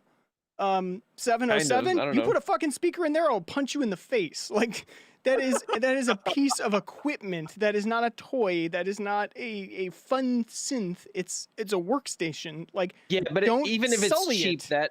that Volca Kick speaker, it still makes no goddamn sense because it can't reproduce the frequencies that Volca Kick puts out. You No. can only hear the click on it. It doesn't actually do anything. It works doesn't okay with the even keys. move. The Volca bass, same thing. It's just like, oh, it makes fart noises. Cool. Yep. It's like, Well, wow, that's the most trebly bass drum I've ever heard. The Actually, speakers I'm are gonna for step away Guitar from Center this. showrooms. That helps them out there.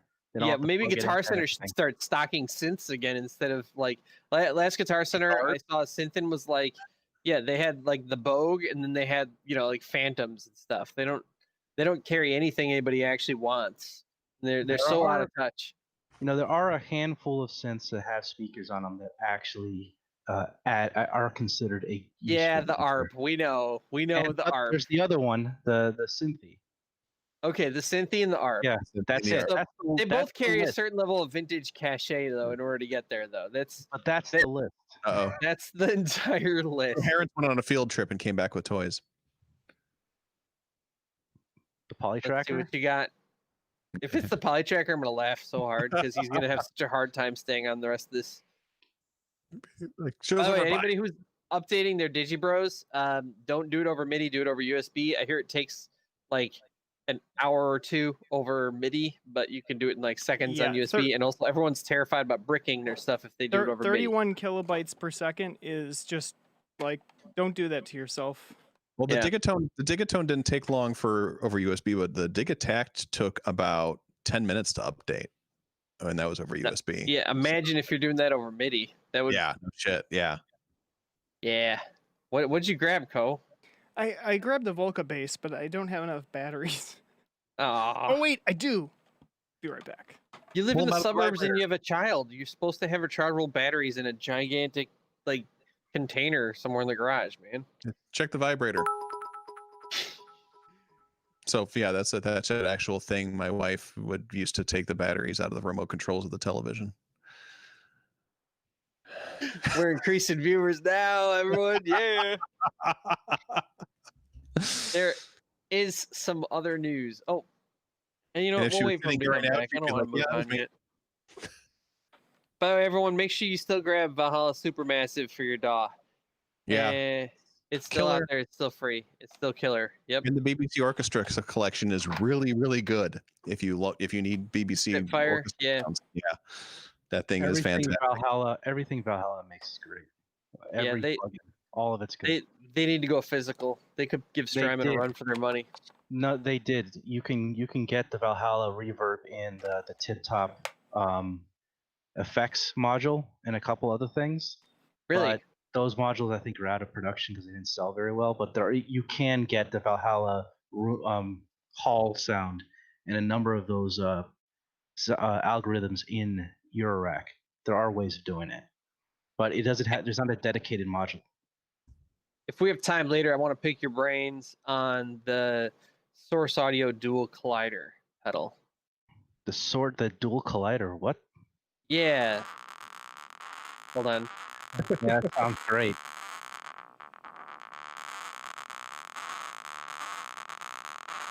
Oh man, this is making me hate electronic music. Get like something with strings. I don't know. We keep playing that. We're gonna get a merge code for MPA tape. That's like what my stomach sounds like after I eat a bunch of Skyline chili. This is Coherence, the 4 a.m. Taco Bell remix. Oh, it sort of is like music. Right. Like, why did they? Why? Just stop it. And it's not like that was like better And this in is real life. This is legitimately a good piece of hardware. Like, it makes good sounds. It's fun to play. If you connect to a real sound system, it sounds very good.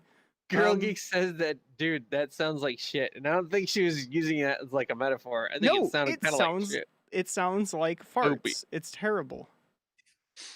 So did you see the Accurate Beats video where he tries to like use the external speakers and try to like compare it to other things, because you can't really compare speakers and shit on a YouTube video, and he's actually like has like other Bluetooth speakers and he was like playing the same things through those things to compare them. He said they don't sound horrible.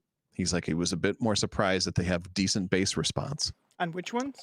On the MPC Live 2. Oh, okay. Yeah, Yeah, I'm sure they sound pretty good for a portable device, but like even if it sounded excellent, why? That's not a small device to begin with. No. Even without the stupid, mesh chin, it was still a big ass device. That's not. Sure. I mean, you could put it in your lap, sure, but it's big. I thought it was just before I like realized the speakers in there, I thought it was just like this nice little ergonomic touch. I'm like, oh, that's handy, a little place to rest your wrists on. But the weight as well. I mean, how much weight are they adding with the speakers? It could be a pill. It could be the pill. Who cares? No one wants to hear that shit out of speakers like that. Yeah. Put in Bluetooth instead. Spend the money on Bluetooth so people can wear AirPods and conveniently use it. That's way more valuable than wasting all the time, money, and space on putting speakers in the front of that thing. What do they think people are gonna do? Like, hey, come on over for a barbecue. I'm gonna put my MPC on the porch. We'll listen to some tunes. Kind of like when I have people over, I have like a little shitty like Bluetooth speaker and I play music off my phone, and that's fine because it's really background music. They think people are doing that with like their MPC. No one wants to listen to that. Not there's like that. There's a marketing guy with a PowerPoint presentation explains why. Oh yeah, that was definitely MBA, man. So just as a comparison, really quick, this is the keys, which actually is kind of good. It's well suited to what it does. I like keys. It sounds like insects.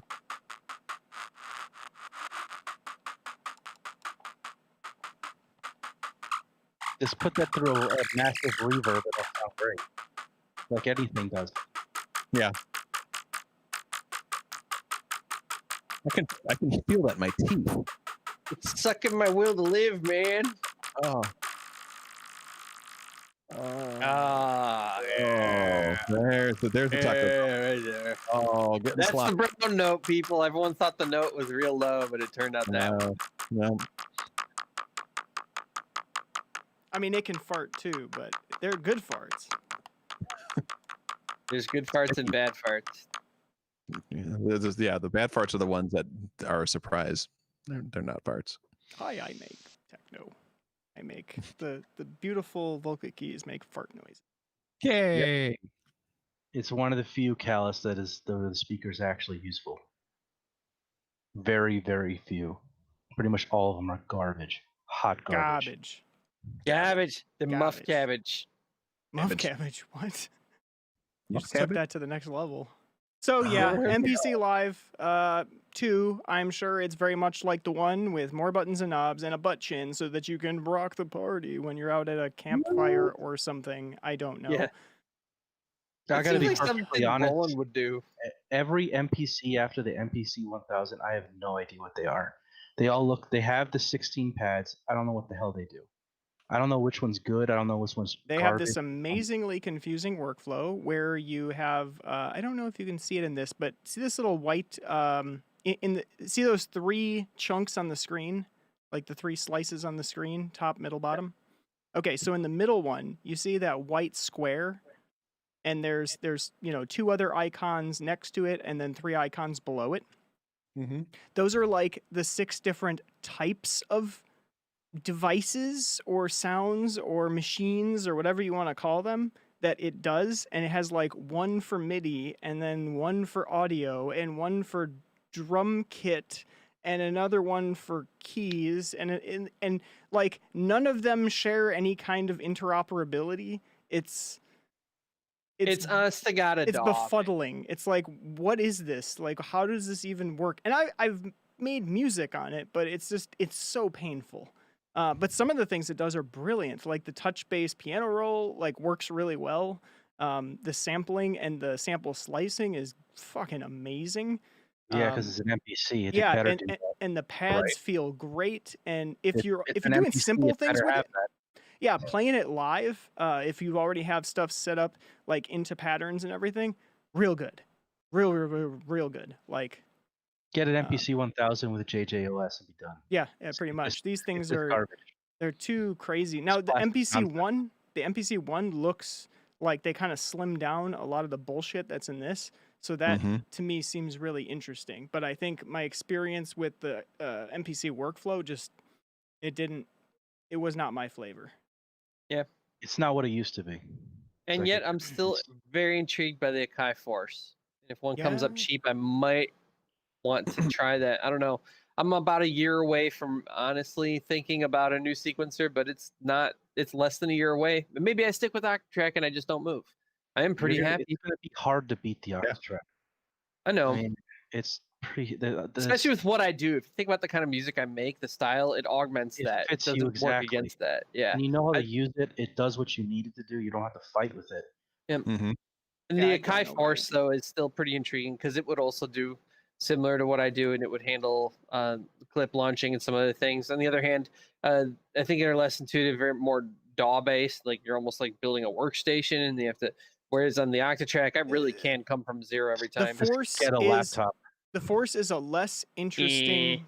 It's a less Laptop. interesting Octatrack meshed with Ableton Push. That's also worse at that. So it's like a worse push with Ableton, with a worse Octatrack put into one box. And sure, there's things Well, about that everyone that are wants it- interesting, but Everyone wants it hot, ready, and good. But you got to pick two, man.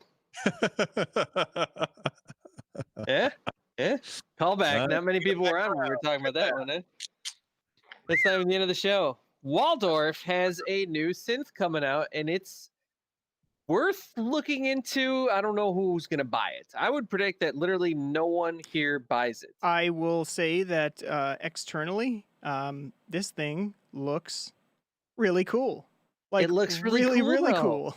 The Quantum is one of it's an incredible synth. It just costs too much, and It kind of looks like a This one serum takes a lot. box. It's a serum box, man. Yeah. This is live serum. So it gets rid of the analog filters. So really it is a tacit acknowledgement that you're talking about a VST in hardware. This thing probably has a pretty beefy processor because it needs to be able to handle all the unison. It gives you that wonderful touch screen, the ability to program custom envelopes that loop, and it has every single bell and whistle that Serum does. You can load your own wavetables. There's a lot of features underneath the hood. There's tons and tons of digital filters that you can load in. There's many different types of synthesis, although all wavetable based, or well, wavetable and otherwise digitally based.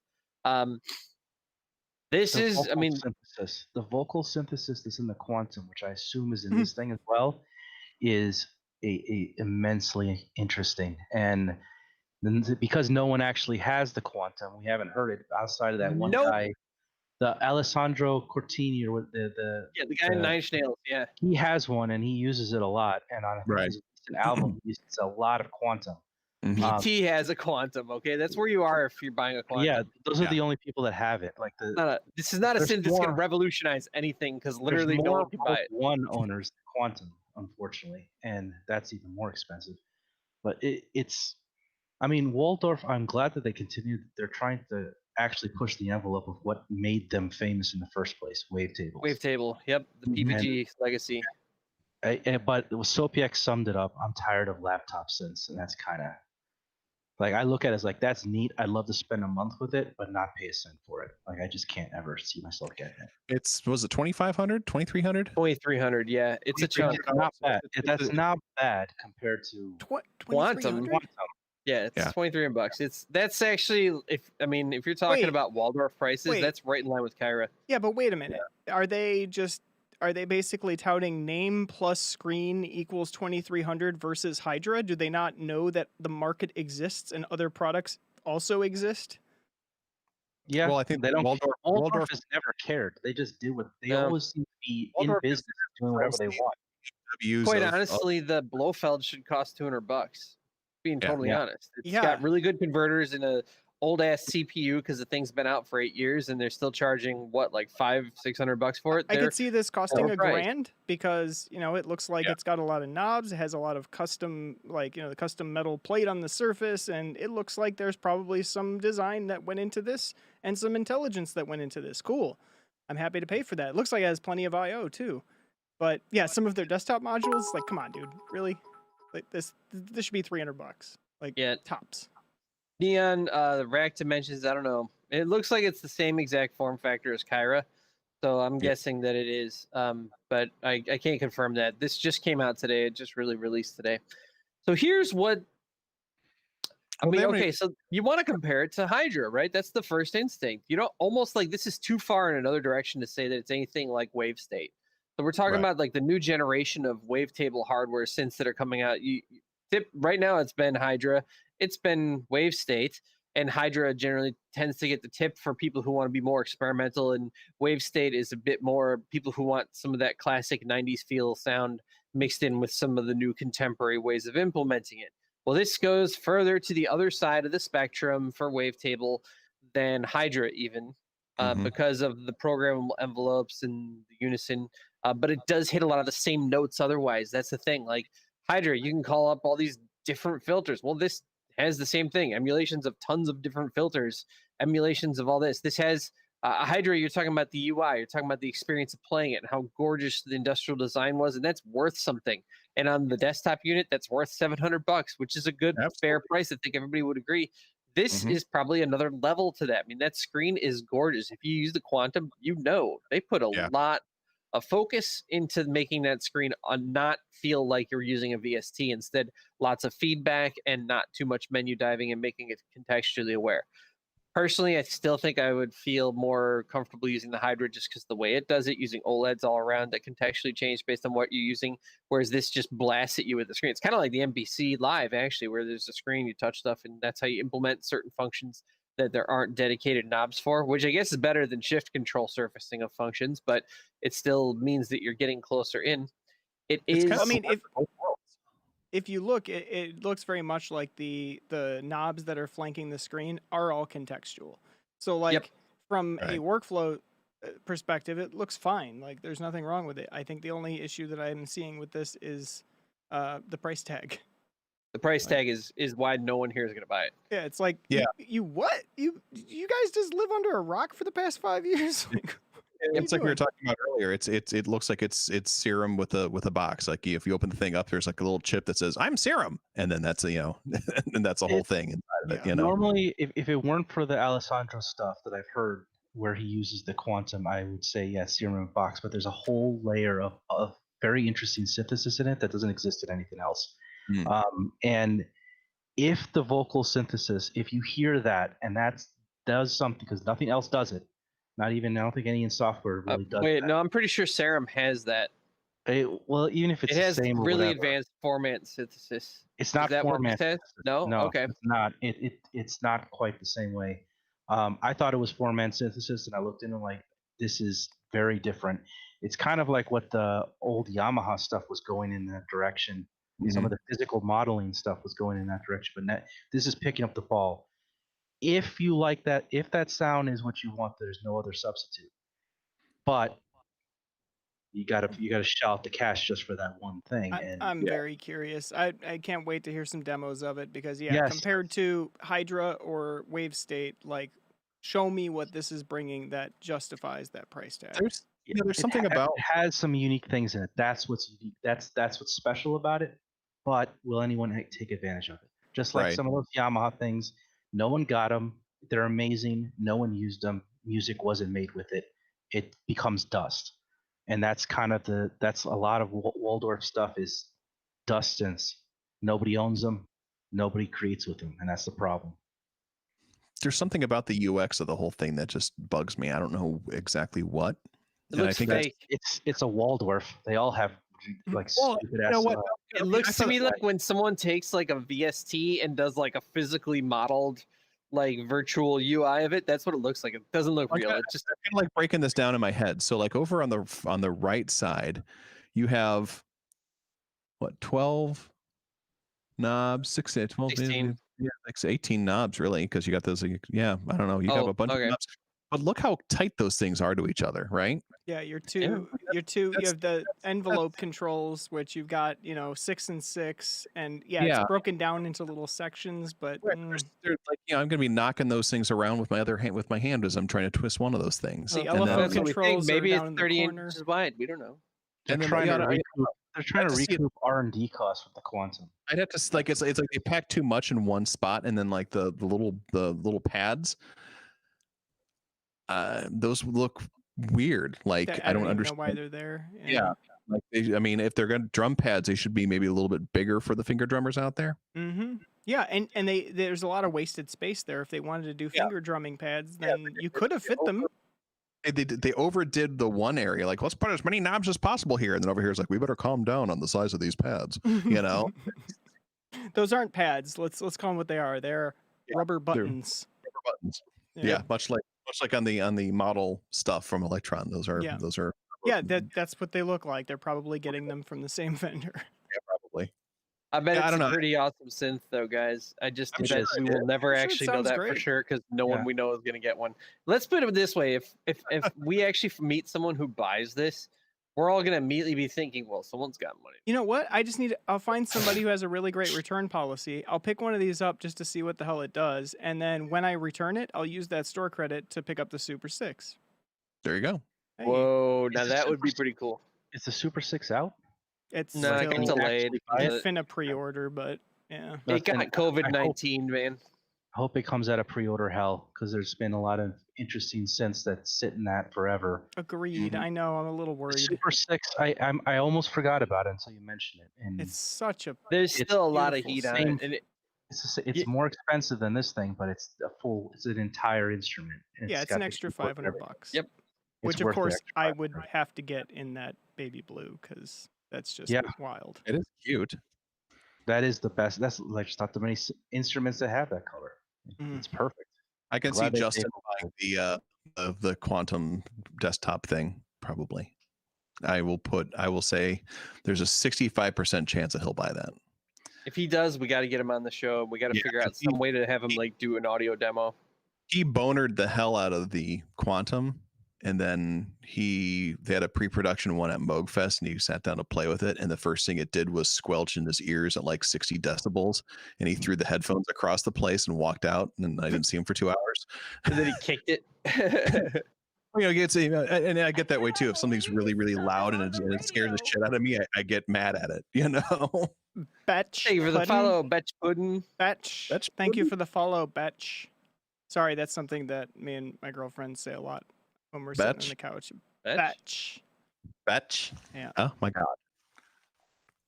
Hey, that's how I usually say hi too, except with an E. So I'm with you. Hey. All right, so let's see what else we got. I got a new piece of gear, and it's a weird one. Yeah, House, that's pretty. So can you throw that on screen? Because this is gonna be so weird. Oh yes. Although for some reason the picture needs to get rotated. I don't know if that's even possible. Yeah, I could probably rotate it. Give me 1 sec. I can pull it and do it real quick if you need to. I'll do this. Save.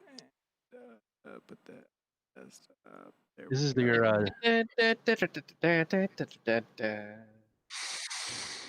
By the iridium yeah, PC load letter it. And It can happen, Daddy. whoop. Mac Daddy. Daddy Mac. Daddy. Hi, Poppy. There I like it It is. looks like a moonshine jug. I like that it looks like something you put on somebody's head to erase their memories. Yes. Yeah. Or just extract them. It's Yes. the top of a can of chicken soup. I don't Cool. doubt this in the least. So Yeah. it is a Yeah, moonshine jug.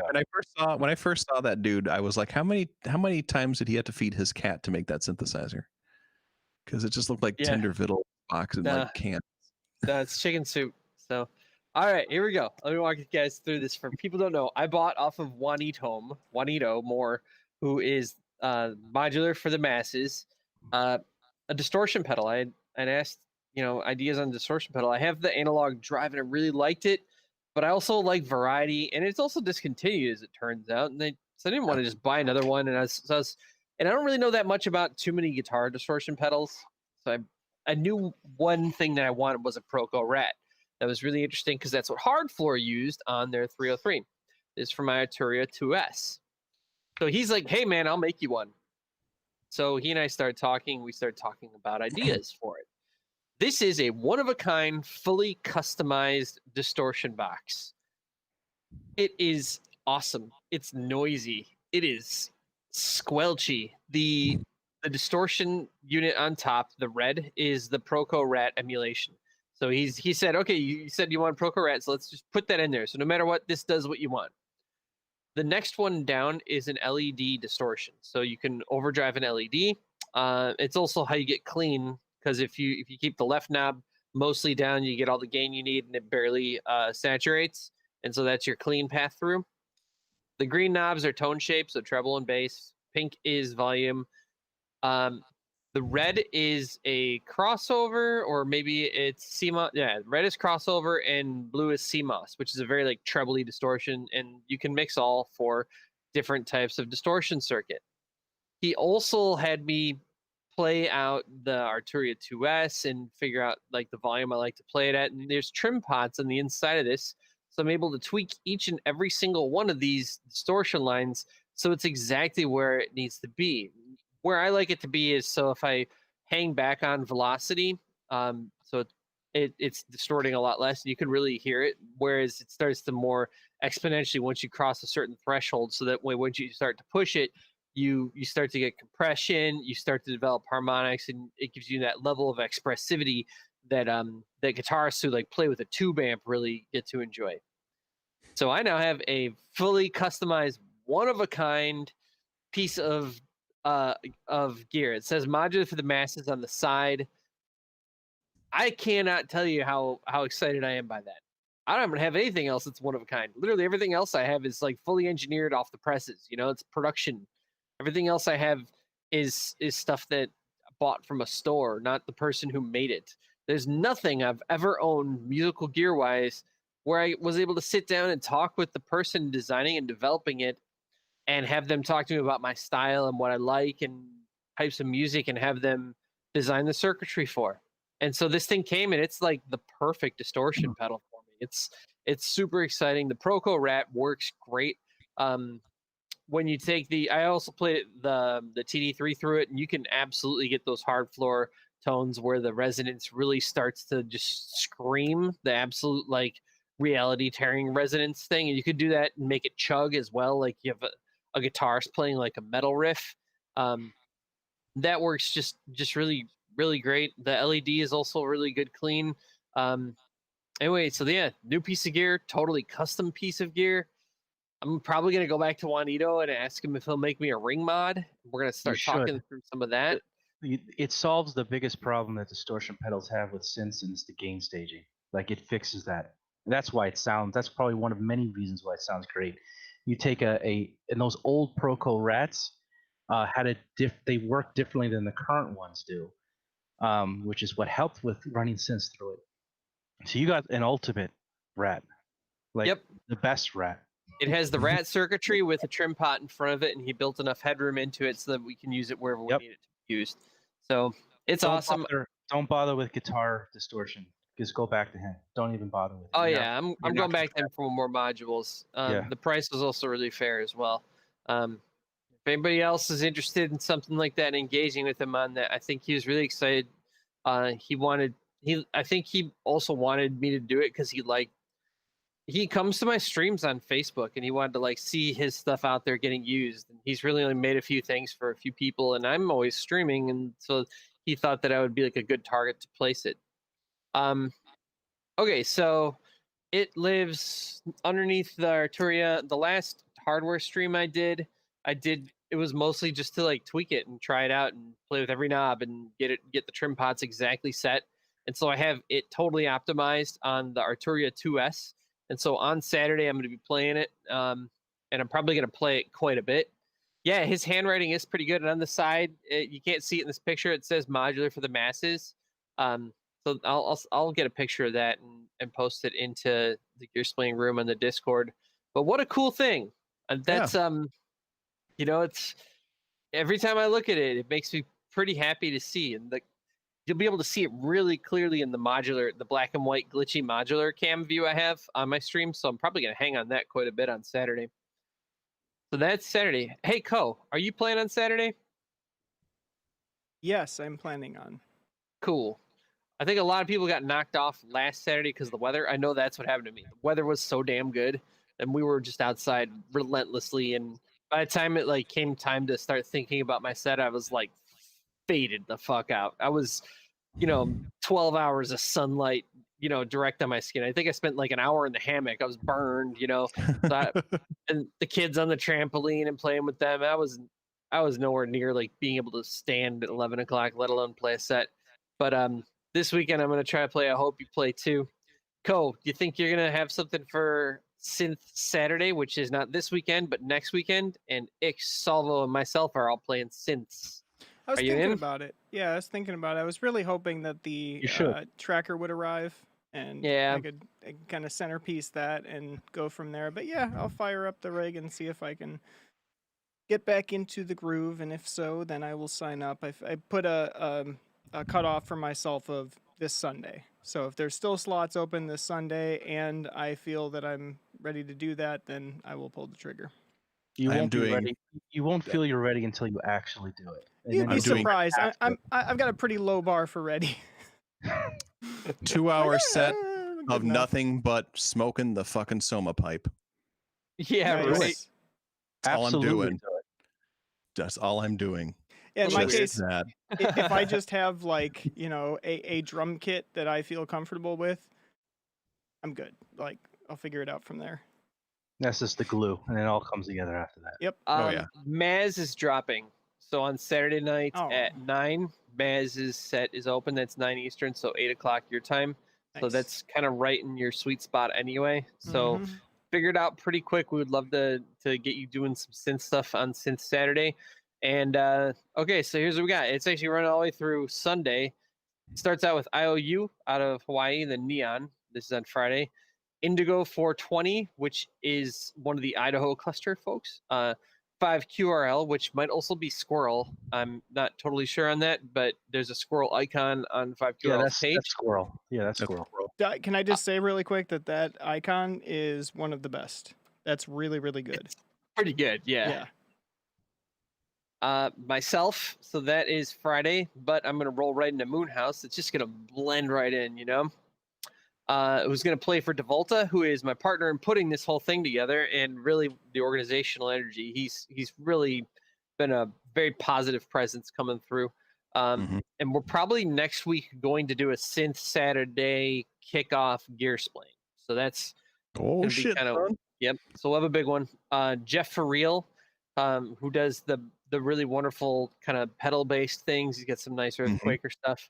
He's been getting really good with what he's been doing. He's using the Maris pedals in ways that no one else is. It's really amazing stuff what he's been doing lately. It's great. Maris pedals. When you can take something like a piece of gear and make it your own and have an instantly recognizable style with it, that's like nirvana for an artist if you can get there. He's achieved it. That's awesome. Then Ix, who's going to apparently smoke the Soma guitar pipe. pipe or something. I don't know. Something the really Soma weird. pipe. I'm gonna do something with that thing. I'm not sure. I might just run it into like the You like have even to. just running it into the deluge and just doing like using as a looper or something like that, and just doing something stupid. But I should maybe like find a good outfit for the occasion as well. There's so little material of that show. thing being used. It just has to be shown off. Yeah, Soma you got to do it. We got to clip it. We got to put them out. Yeah.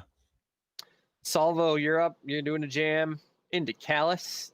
By the way, Yeah. Callus, I just got to say, your stream last time, I know you had a bunch of stuff get deleted, but your songs were really good, and you were actually very funny, which isn't like something that happens on synth streams. You're like, you told like some jokes. I don't even know if you meant to, because I think you were just like really pissed off about losing your songs. But it was like, I was hooked. I was listening, and I was like, oh my God, I can't believe you just said that. You were just like, there's rage that's sometimes like, yeah, fuck that. And this rage where sometimes you're like, wow, he's gonna break stuff. That was funny. And like your Bogue going out of tune, and you had like a fuck Uli 5 minutes where you just got pissed off at Uli for making a piece of shit that goes out of tune. Mwah. That was good stuff. The songs were good too. The Madonna remix was excellent. So then it's gonna roll into the return of D-Quill. D-Quill. Yep, D-Quill. When's the Wow. last time he's been like 3 months or more, hasn't it? He's in the plains of Azeroth somewhere plotting his return. He's multi-boxing. He's got like multiple characters. You know, he's in deep. Yep, Oh, he's in deep. man. I'm out. He's got Smurf accounts and mules. Yeah. And, We gotta get him and Shit. Slaughter out of Azeroth. I'm pretty sure he has multiple accounts too. yeah. Yep, Probably. like different Hopefully classes. it's I've and been stuff. there. I've been there with EVE Online and with Guild Wars, and it's a dark, dark path. Yep. Yeah. Oh my Listen. God, EVE Online. I was triple boxing in EVE Online for a while. I had my Oh, scout. so many spreadsheets. Yeah, I had my scout, I had my hauler, and I had my main, and it was ugly. All right, that leads to a big gap, which I'm hoping you can fill, because Maz dropped. I talked to him, by the way. He's all right. He's Yeah. you know, everyone every now and then needs to take some time for themselves, and that's totally understandable. He doesn't Yep. want to like commit to something and wants to give us a chance to fill the spot. But he's a-okay. He's not like, you know, Not beer bug. yeah, he's all right. Just has the inspiration, needs to grab it by the tail again. For now, he went Black Bull. He went crazy hard for like 3 months.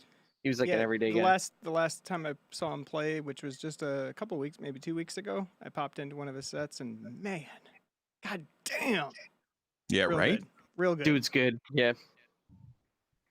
Into Shape Noise, who last time was one of the highlights. He played this crazy drum. The hang drum. Yep. The hang drum. Yeah. And then Bleep Temple, who is my running favorite right now. Sorry to everyone else. Everyone else is amazing. Bleep Temple has it dialed in for me specifically. There's a weird thing that I like, and he brings it. I don't know how to explain it, but It's the Mini Brute 2S. it's kind of the Mini Brute 2S, but also the way he plays it and the way he plays other things. He just finds these crazy rhythms that just make my brain go on fire. He's very rhythmically oriented. That's just huge for me. And so whenever he's on, I like to be there. So he's going to be playing then. That rolls then into Nightworks, who's closing us out as of right now. That's a great lineup. And last time we did it, tons of new people came into the Discord. Tons of new people asked if they could get on, and some of them are. Lots of new people just in our circle and kind of bringing it all together. So this will help. We want to start promoting it as well once we get everything totally locked in. So probably next week we're gonna actually like throw the flyer around and push it in different places. Throw a few dollars behind that to try to let people know that it's happening on Twitch and here's where it's happening and where to go.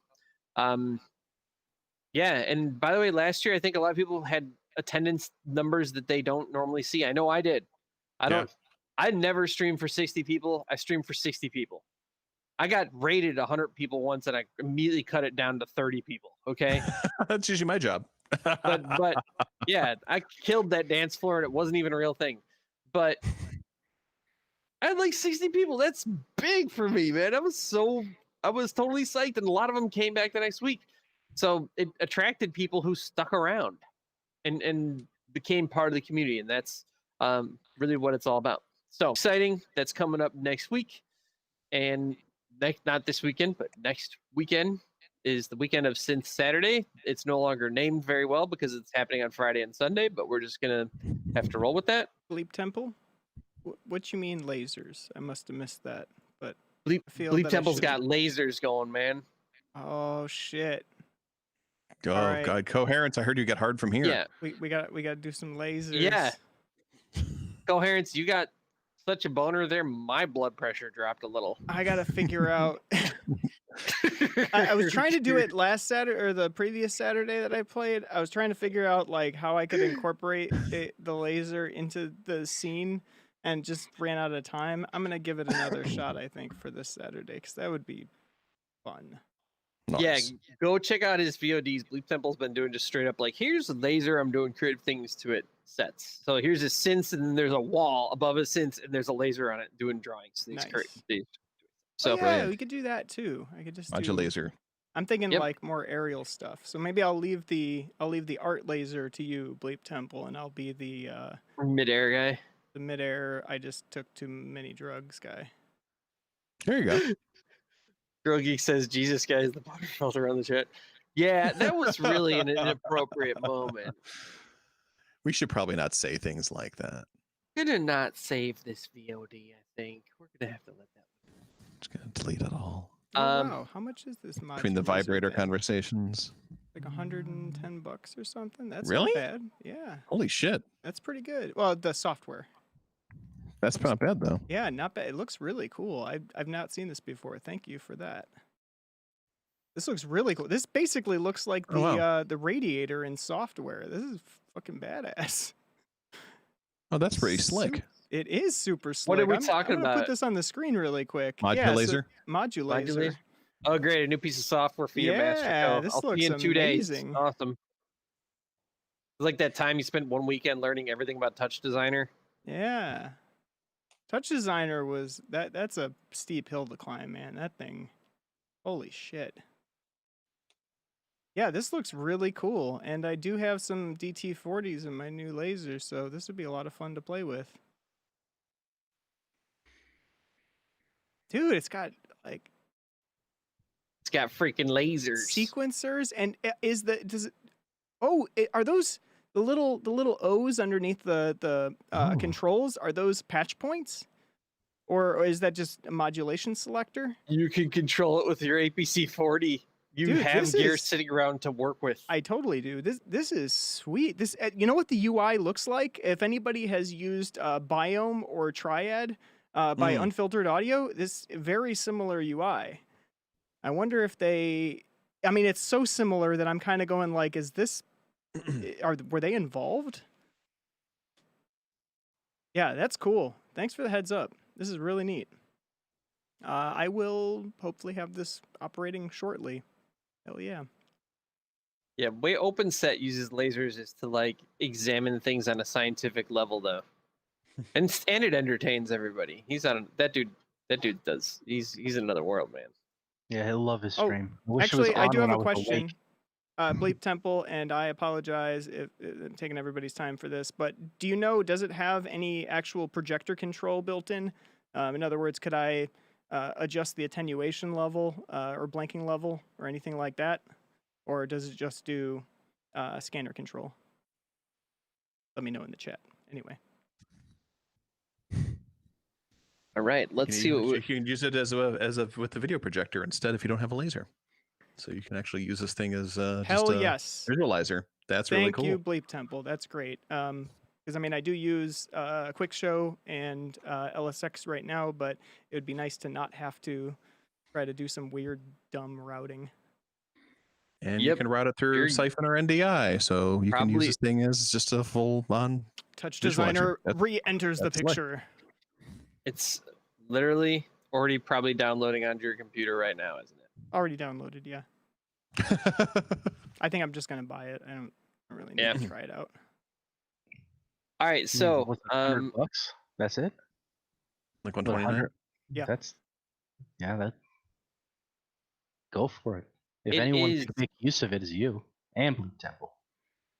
Yep. It's a neat signature thing. It is 12:10. We can, if we want, dive in. There's at least 2 more pieces of news to go over, one big, one small, but it's also getting a little bit late, and we can push that stuff all off till next week. It's not going anywhere. What do you guys think? Go for it. We're all sitting here. All right. Go. Keep going. Which one do you want? The Cherry Audio? That's the small one. We can Okay, cover the small one. Supermassive? The big one is the one that rhymes with Erringer. Oh, God. No, never mind. Yeah. Well, so what about it? What Just is that it? they're releasing it? Yep, here's a monopoly. Yeah. We literally haven't covered it yet. I thought you did.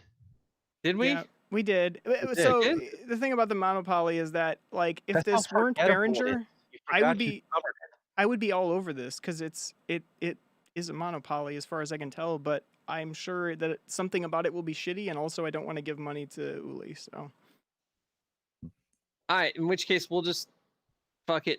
Fuck the monopoly. We don't even need to get into it. Yeah, that's And like yeah, the smallest news. I don't even Behringer think it's a good 12 price. news. Wow. how much are they asking for it? 700. 700. Get a subharmonicon. Yeah. Get a subharmonicon. Yep.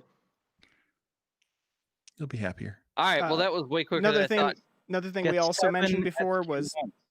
what was that, Silva? Get 7 SQ1s. More Yeah. useful. So we did. I mentioned this on a previous show. Supermassive. I did try it out. It's awesome. This it is. one, and actually, what's that other one? Fucking hell. It's the other free one, but you have to like fill out a survey to get it. It's I don't like know. it's really good also, and this reminds me of it, where it's just like kind of this preset box. Sure, it has controls, but really just go through the presets. You'll find something creative and fun that you'll have a good time with. And It's what you're gonna do anyway. Honestly, Mm. that's what most people do with these things. I'm actually, honestly- so Neon House, it's the space modulator is the one I'm thinking of. This thing is super fun, and really does some wild stuff. Freak is good too, though. Absolutely. I'm The pretty sure I'm gonna Valhalla- get the shimmer.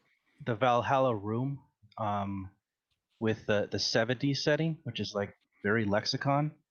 That's it. One of the best reverbs. Dude, It's also, great sounding. I assume most people have vintage verb. If you don't, Yeah, this thing that's is the one I'm thinking of. Yeah, that's the one I'm thinking. amazing. Absolutely Mhm. amazing. The 70s setting on this is like perfect. I love Yeah. the way it is.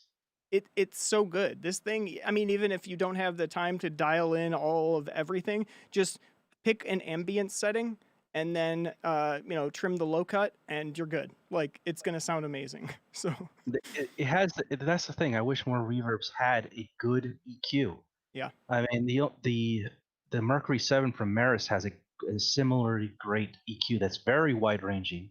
Huh. It lets you actually get the sounds you want. The Eventide Space is more like a boost, like in both directions, so it's not quite the same.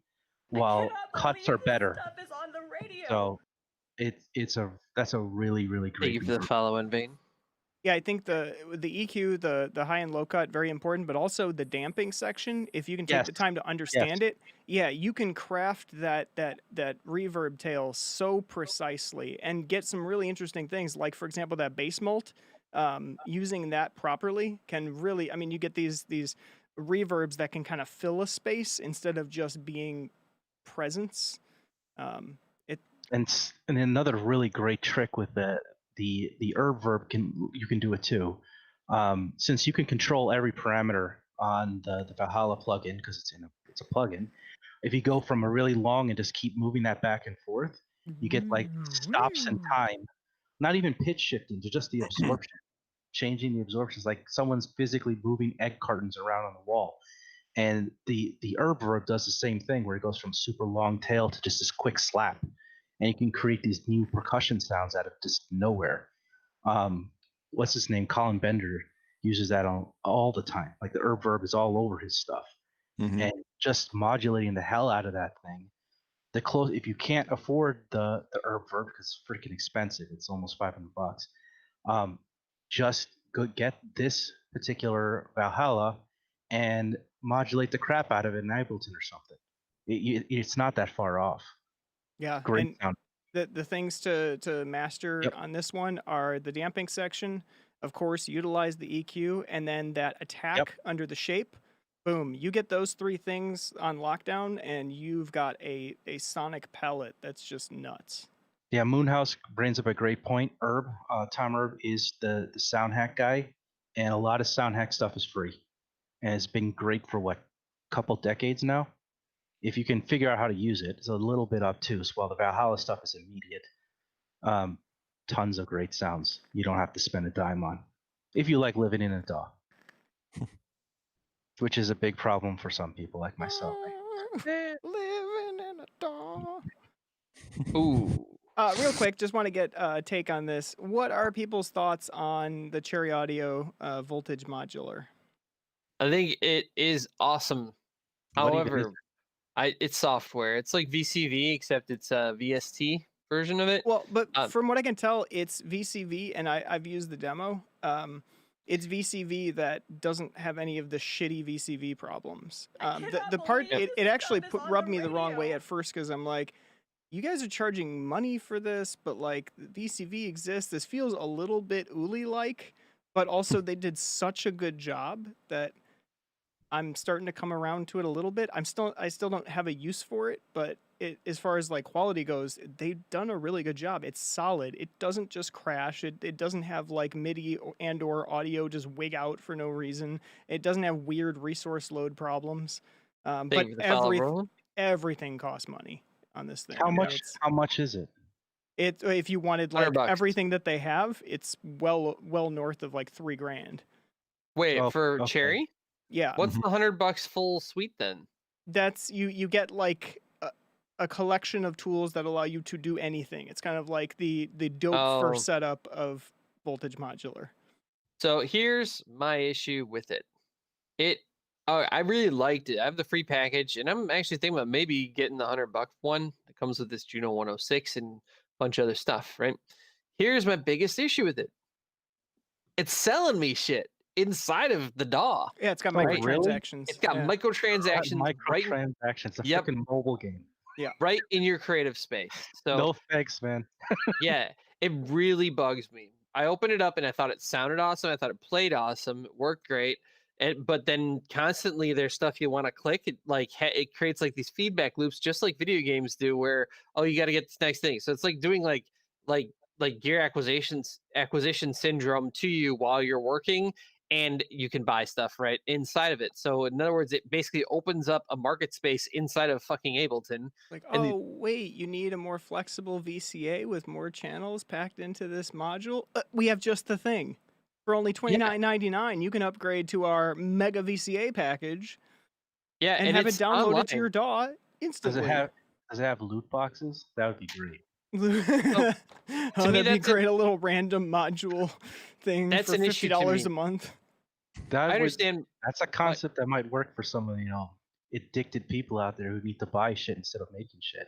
I wouldn't do it. That's the main thing keeping me away from it. Knowing that it has, knowing that the $100 doesn't get you the complete set means that it's an absolute no for me. I can't. It's my creative space. I'm trying to be creative. I'm trying to get in touch with inspiration here. I'm letting the music flow through me, and it's something that I've worked on my entire life. And to do that, I have to unplug and I have to clear my mind, and that's why I fucking do it. And the last thing I need in that creative space is commerce. I don't want someone reaching in there and waiting for me to be exactly as hyped up as I can get on, inspiration, following the muse, and say, oh, you want to keep following, you need to pay? No, that can go fuck right the hell off. Yeah, that's irritating.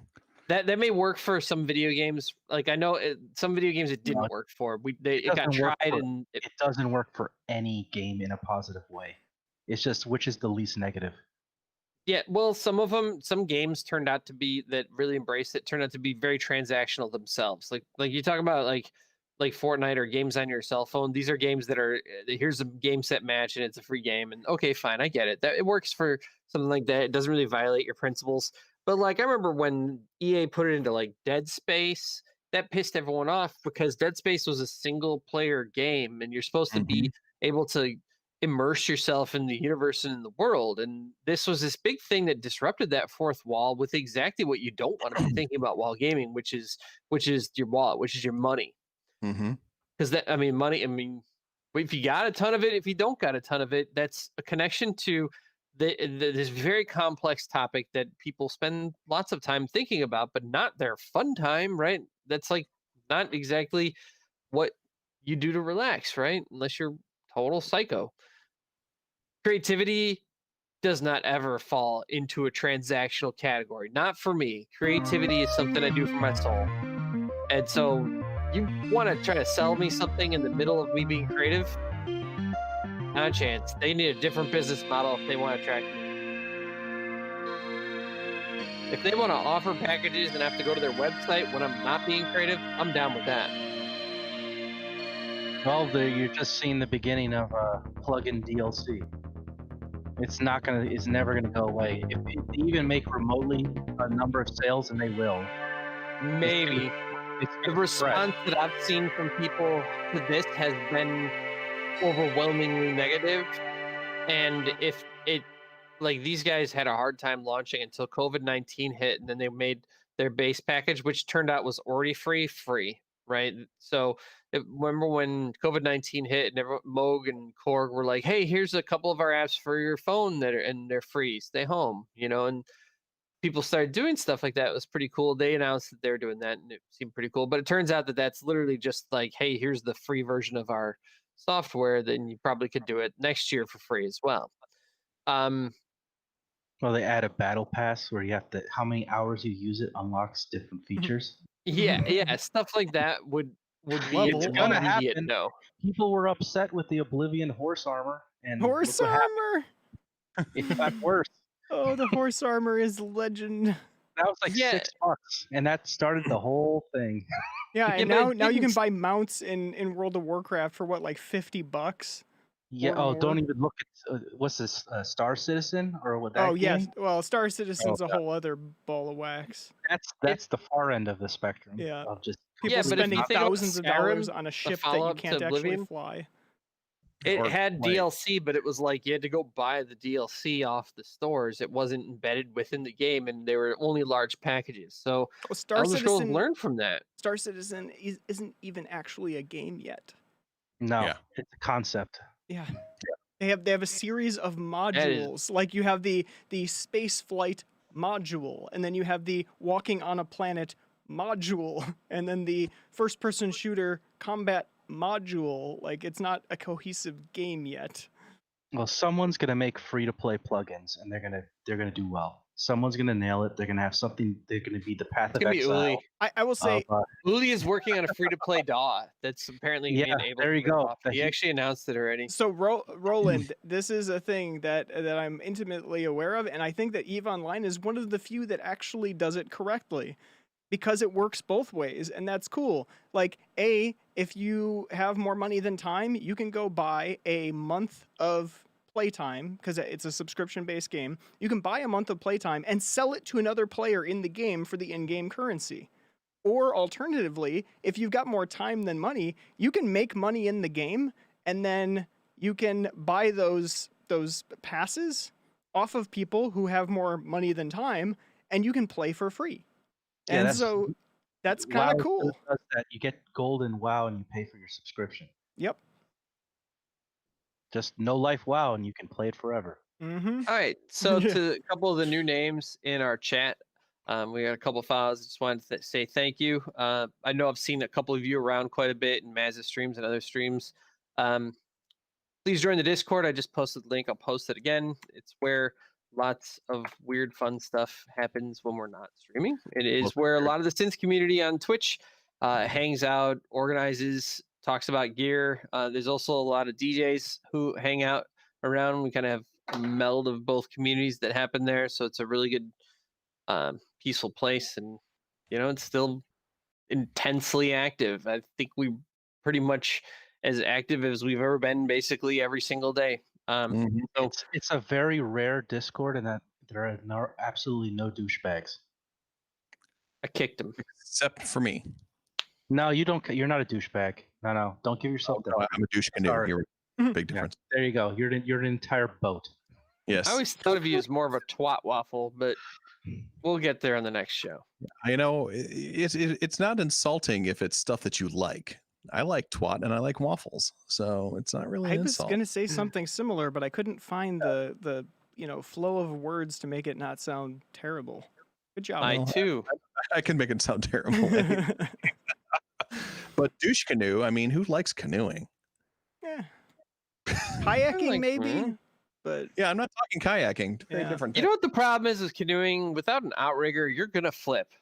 Everybody, every canoe trip I've ever gone on, everybody's Yeah. flipped like once, and the cooler floats away, and someone loses their fucking cell phone every Right? time. And their glasses, well, right? the problem is the cooler. Like if you have the cooler with, it's cooler- inevitably filled with beer, and that It's leads creating to a bad center water. of gravity. And- Yeah, And I like pancakes and I like twat as well, Girl Geek, so that doesn't work either. yeah. You don't discriminate between the breakfast confection And That- vagina and names. yeah, I don't even think you have to call it douche canoe. Just call it a canoe. the douche jet. That's Douche canoe canoe kind on of its own. rolls off the mouth like so much like things that roll out of your mouth when you're It least is- expected. It is Like kind of some- redundant. I Douche guess it's. I understand what you're saying. I mean, just like a canoe, but it's full of vinegar and water. Well, I mean, guess then its inefficiency makes it great. Makes it so terrible. exactly. You got to spend a couple syllables to say it. Douche canoe. Douche canoe. I approve of that DeLorean. All right, you know who I think loves canoeing? Douches.